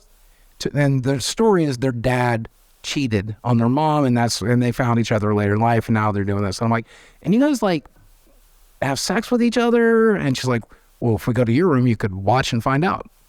And I'm like, yeah, man, I guess that's what we're doing. I guess. Fuck. So we're in the room, and sure enough, they're like going down on each other. And I'm not even like that turned on, but I've paid for this now, so let's get everything out of it, you know? And so the oldest girl does all the talking. She's on top of me, and she looks down at me, and she goes, I know who you are. And I'm like, what? Are we going to have a problem? Because I'd been blackmailed by the very first girl I met Seeking. She literally blackmailed me. Oh. And so I'm like, are we going to have a problem here? And she's like, no, nothing like that. I'm a fan. And I'm like, can we not talk about this while I'm inside you? That would be great. And so we wrap up, and everybody's getting clean and taking a shower. And, the dirty part of the money exchanging hands is now taking place or whatever. And I'm like, what did you mean you're a fan? Because that is a big rule for me. I've never dated a fan because they think they know you better than they do. If I've talked to a fan, I'm going to talk to you for months and months and months before we even have dinner, because you need to know who the real me is, not your pictured version of me. You got to get to know me, right? Yeah. So I'm very careful about that. That said, she's like, me and my sister collect YouTubers. And I said, you fucking what? She goes, yeah, we've had sex with a lot of YouTubers. That's why we matched with you. Oh. You're not normally our type. And I'm like, oh, you mean because of the way I look? She goes, well, financially. I'm like, oh, okay. They're probably punching above you. Right. So they were Canadian escorts, where I guess it's legal with the part of Canada they're in. They're seeking to pay their way across their trip through the United States to collect YouTubers. Did they name drop any YouTubers? Yes. So I said, what other YouTubers have you met? And she said, I was in a Logan Paul video. And I said, the fuck you were? There's no way. Oh, motherfucker. She says, yeah, I played Mario Kart with Logan Paul for Pink Slips. He won, but he let us keep our car. Logan, I'm sorry, bro, but you're an Eskimo, brother. That's what I said to her. I said, wait a second, did you fuck Logan Paul? Oh. And she said, no, of course not. The same way I didn't just fuck Boogie2988. And then she packed her shit and left. No way. Logan Paul is an Eskimo, brother. That's when I knew I hit rock bottom. That's when I knew. If I'm making the same life choices that lead me to having sex with the same Quebec prostitute as Logan fucking Paul, I don't know if it's true, Logan. I don't know if it's true. But if it's fucking true, God help us, man. I'm so sorry. Logan's got some high numbers. Let's be real. I'm sure. But like, dude, a 48-year-old man should not be banging the same prostitute as Logan Paul. Hey, but sisters, though. I didn't want it. That was the worst part about it. It wasn't even the Logan What was Paul. the other one doing while she was on top of you? The stuff. Stuff. You get the balls. I got the dick. So then I got home, and that was circa end of 2019, and I'm like, wow, I have a problem, I have to quit. So I deleted that shit, and I got off the website. And then every once in a while, I'd like relapse, and I'd be like, I gotta meet somebody, I gotta talk to somebody. And then like during COVID especially, I was afraid to meet anybody, because you don't know where people have been. Like, I don't want to get fucking killed. And then this breaks my heart. This is one of my least favorite stories about the internet, but I met a girl, and I tried to hide her honor at the time, but we did meet on the Seeking, and we like hit it off, and actually hit it off like 100%, to the point that at one point she's like, I've no man has ever met my son. I would like you to meet my son. And no man has, since I've been divorced 5 years ago. Great. And me and her son hit it off. Turns out I didn't know I was autistic at the time, but he's autistic, and we liked the same shit, did the same shit. That's so And like cute. we like chill and shit, and just like fucking watch Siren Head videos on YouTube, and just have the best time doing it. Mm-hmm. And so I was taking care of her and hers. I paid for her son's education. How old's your son? He was 8 at the time. I guess he'd be about 10 now. And he was having. They were paying for like the worst fucking online school that they could afford, but he was not performing because of autism, and he was pretty severely autistic. And so I was like, well, how much would it cost to do like a specialized school online course? It's like $3,000 per semester. And I'm like, well, I obviously have that. Please let me do that, right? Like, let's get him a good education. I like the kid. He's a good guy. And so I ended up doing that for her, and then I love that, by the way. Well done, man. well, thank you, man. I always have to say, I obviously got my end out of it as well. I had a beautiful woman who's blowing me up every day. So I was so happy to be taken care of too. But that said, the internet found her. I took a photo of her hand, and she was holding a rose gold iPhone, and she had a tattoo on her finger. And by that, they found her profile on Seeking, even though she hadn't logged into it for a year. And even though she was not in the same fucking town, they had to go 2 counties over to find her, because that's where she was listed as being. And they started harassing the shit out of her. They emailed her, and somebody sent her a message on Instagram. We're going to call child services because you are bringing that child around a known pedophile, which is obviously not a thing. But this has happened a lot of times. Child services get called for no good reason on YouTubers all the time. It's like being when they sent the SWAT team around, I suppose. So that was like right before Christmas of that year, and I immediately made the decision to break it off with her because I didn't want to put the family through that. And I was worried about our family situation as well. Like, I didn't know if child services was going to find anything, but I didn't think they would. But like, you never know. What if her child got separated from her for some bullshit fucking reason? We certainly didn't have good experiences with child services when I was coming up, right? And so I got her through Christmas. I made sure her and her son had an awesome fucking Christmas, and then New Year's Eve we broke it off. And that one fucked me up. That was so bad. Do you think there was other reasons behind breaking it off, though? Maybe like subconsciously. There probably was. There was it was a lot of responsibility. Yeah. And also we did some distance between us too, so we didn't get to hang out like every day, and that's more my preference. And I think we were also getting to the point that maybe we were going to move in together, and I didn't know if I was ready for that since I'd not lived with any woman since my divorce. And honestly, hadn't really planned to. I didn't think I was ever going to live with a woman ever again. So there's probably other factors. It's a big thing, isn't it, when you've gone from marriage, divorce to then, okay, we're starting again. It's only natural to get cold feet. Yeah, I've been talking to somebody for about 6-7 months now. I think it's probably going to be my last rodeo. I hope this is the one. I hope she's listening too, by the way. I'll probably send her this. But that said, the internet will never know anything about her. Ever. I wouldn't even put a fucking bill in her name. She moves in, you'll never fucking know she lives there. She won't even get mail there. You'll never fucking know she exists. Isn't it sad that it needs to be? I hate that that's that way, but that's how it's been for every person I've ever loved.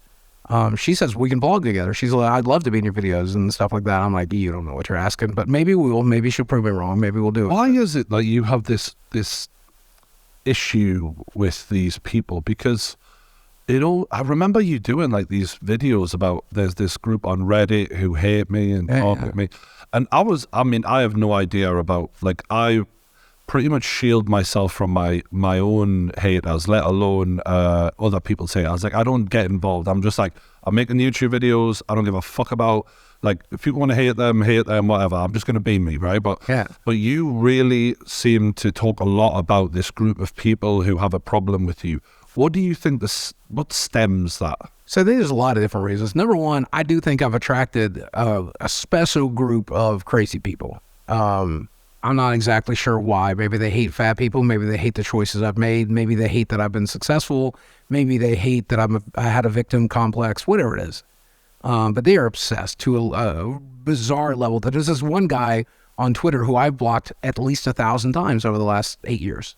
And he always has a very similar name and always says similar stuff in a similar way. So I always know it's him. Like, I'll block you again today.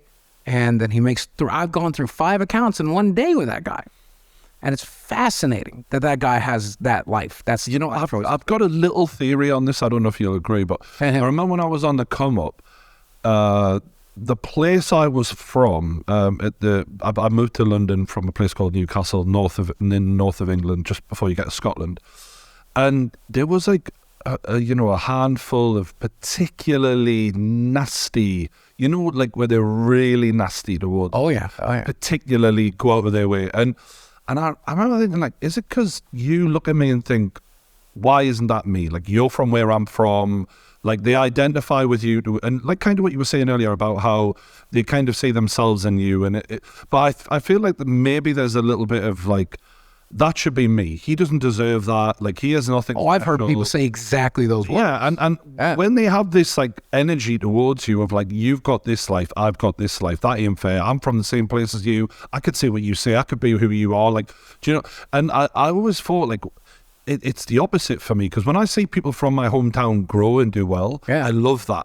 Exactly. I'm on there, like, I'm telling everyone like who listen to a friend of mine who is a singer from Newcastle, all of that. And when I watched you grow and become this person, I loved that. I was like, oh, this is the unlikely hero. This is amazing. But for other people, I realized that they don't get inspired by that. It does the opposite. It shines a light on what they're not doing. Right. It's like, he's doing all of this. He's achieved all of this. Despite his weight issues and his upbringing and everything else, he's still found a way to win. Yeah. What's my excuse? And maybe that's the actual problem there for them, because they can't And so when I say, I do think that's a good chunk of that. There's other people out there, and we could talk about that as well. But the people that feel that way, I always say to them, then just do it. Just do it. If I can do it out of my bedroom, you can do it out of your bedroom. TikTok's a thing. Get on TikTok right now. Start making TikTok videos right now. Like, why are you, maybe you're not good at social media. Maybe you're good at something else. Be good at that thing. Do the thing that you're good at. Spend less time worrying about what other people are fucking doing and worry about what you're doing, right? It's unhealthy to be obsessed with some fat fuck you've never met from Arkansas. Why? Why do you think about me at all? I don't like Jake and Logan Paul very much. I've made that pretty abundantly clear over the years, okay? Do you know how much time I spend, other than making this example with them, do you know how much time I spend thinking about Jake and Logan Paul? Zero. I don't tweet about them. I don't think about them. I don't watch the videos. I don't look at them. I don't want to hear about them. I don't care about them. Fuck them. They're not even on my radar, okay? Because they're just not people I enjoy the company of. I'll shake their hand if I made them. I'll say hi. I'll be perfectly polite. But that's about it. That's the limit of it. There's other YouTubers out there that I just fucking openly hate the content they're making. I think they're putting bad shit in the world. I'm not going to spend my time thinking about it. I'm going to think about me. I'm going to think about my life. I'm going to think about my family. I'm going to think about my friends. Do that. Most cancellations, they're not really angry at what you've done or said. They're using it as an excuse, Absolutely, as a stick to beat you with, absolutely, because they don't like you. And which is why, as somebody who's been canceled like 8 times, right? Let's use Louis C.K. as an interesting example, okay? Because at the end of the day, what Louis C.K. did was wrong. Can you explain it for those who don't? So for those who don't know, there's a comedian by the name of Louis C.K. who has a very unique kink of liking to masturbate in front of willing participants. And so he would use his position of privilege, like writing on the Chris Rock show, for example, and then asking dancers on that show, hey, would you like to go back to my room to jerk off, knowing that he's their boss? And then they would be like, I guess I kind of have to, so I will. I don't know. And that's wrong to do, right? And Louis will agree that that's wrong to do, right? Probably should have asked people that worked under me to jerk off in front of them, right? Mm-hmm. I have no problem. You want to jerk off for somebody that's your kink, go nuts. I don't have a problem with that. And we ain't here to kink shame. That's what gets you off. Just be careful about who you ask, right? Because sometimes people feel pressured into doing shit, and you shouldn't pressure people into doing shit they don't want to do. That said, he went back to making comedy and is selling the shit out of his specials. And he can't get anybody to sell them for him. He's got no publishers. He's not on your Netflix. Sells them right through his own website. And he teaches the very interesting lesson of they can't cancel you unless you let them. That's it. He keeps providing value. He keeps creating comedy. People who find that valuable continue to purchase it, and his life continues, right? And I like, like his jokes about it have been kind of funny. Dave Chappelle's another comedian that God knows they tried to cancel him because of wrongthink. And I'll be honest with you, I openly disagree with Dave Chappelle. Mm-hmm. I don't like the way he thinks. I do not think the way he thinks. Still think it's funny and interesting to listen to him say it. So I continue to watch his specials. I probably always will. Because the reality is, sometimes we say things we don't really mean to make people laugh because it sounds funny. Oh, yeah, that was me as a nutshell for the majority of my life. Same. Oh, good Lord. And I've been cancelled multiple times for this. And it's one of those things where they go, oh, he really meant that, though. And right. It's like, no, I fucking didn't. You know I didn't. We all know I didn't. If I could get away with it right now, I would say the most fucked up shit in the world because I don't mean it, and that's the comedy. The joke is that clearly I don't mean it. Of course. And what I've noticed is you're one of the few people who's been around YouTube to see the change. When you came into YouTube, it was broadcast yourself. Say what the fuck you want. Yeah. We're going to pay you. It's great. Yep.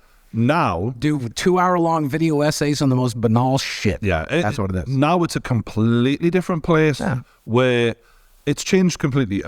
What are you as a creator feeling like now in the creative process, in the direction you're going, because of these boundaries that restrict someone who has dark humor like you do? For the people who don't know, my entire Francis character was largely demonetized from the very beginning. Even before there was a yellow icon, I would get the lowest paying ads only. And I made a fraction of the money I should have made because I continued to make Francis sketches, Francis videos, shit, fuck, cunt, piss, this, whatever, smashing stuff, breaking stuff. And as soon as I got a YouTube rep, my YouTube rep's like, you got to stop the swearing and you got to stop being angry. I'm like, that's the entire character, so go fuck yourself. That's what I'm choosing to do. But you're not going to get paid if you do it. Well, my audience will take care of me. And they have for the most part. I'm very grateful for that. They're taking care of me still to this day. They're buying t-shirts for this fight. God bless you.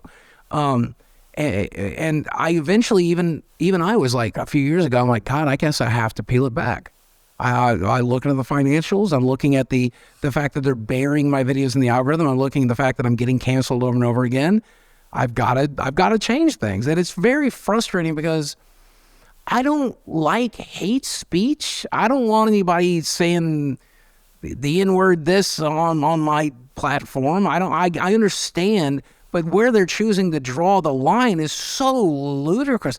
I can't pretend to be angry. I can't pretend to have a fight. It's like on one fucking planet.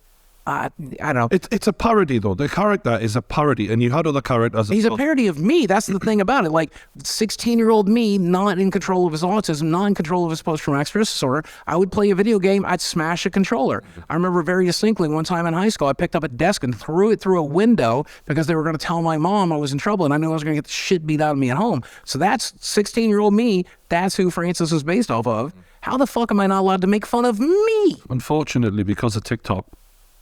I'm blaming TikTok anyway. I mean, I could be wrong, but like shit, dumb, quick flick, bubblegum content is becoming the way. Like, you know, you probably remember people like Bill Hicks, I would imagine. Of course, yeah. Yeah, and like geniuses who were, I don't know if they're coming in this generation. Like, you know, that generation where Chris Rock, Eddie Murphy, and all of these legends were born.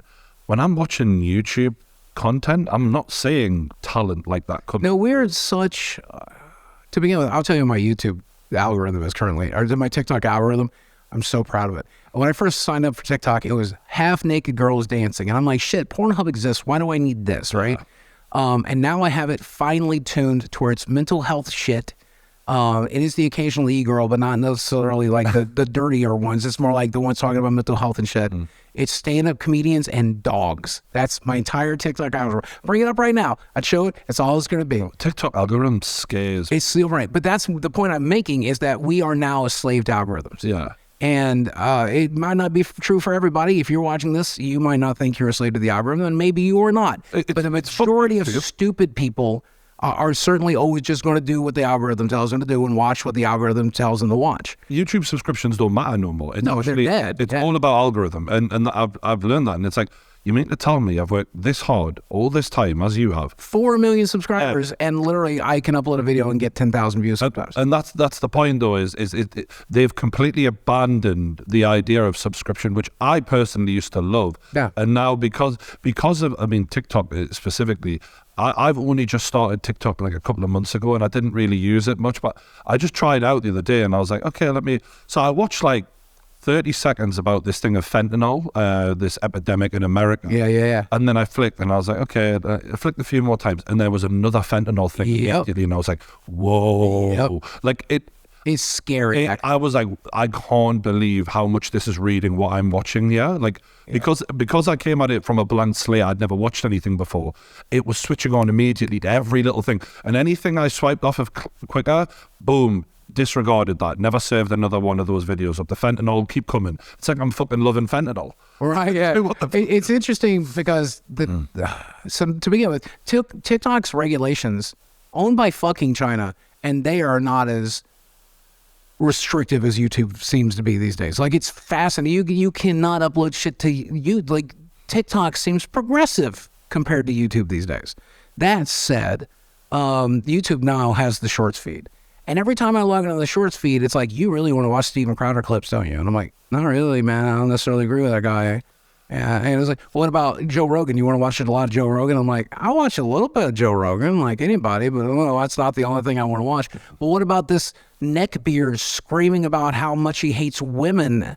No, I definitely don't want to watch that. It's so convinced that that's what I want to watch.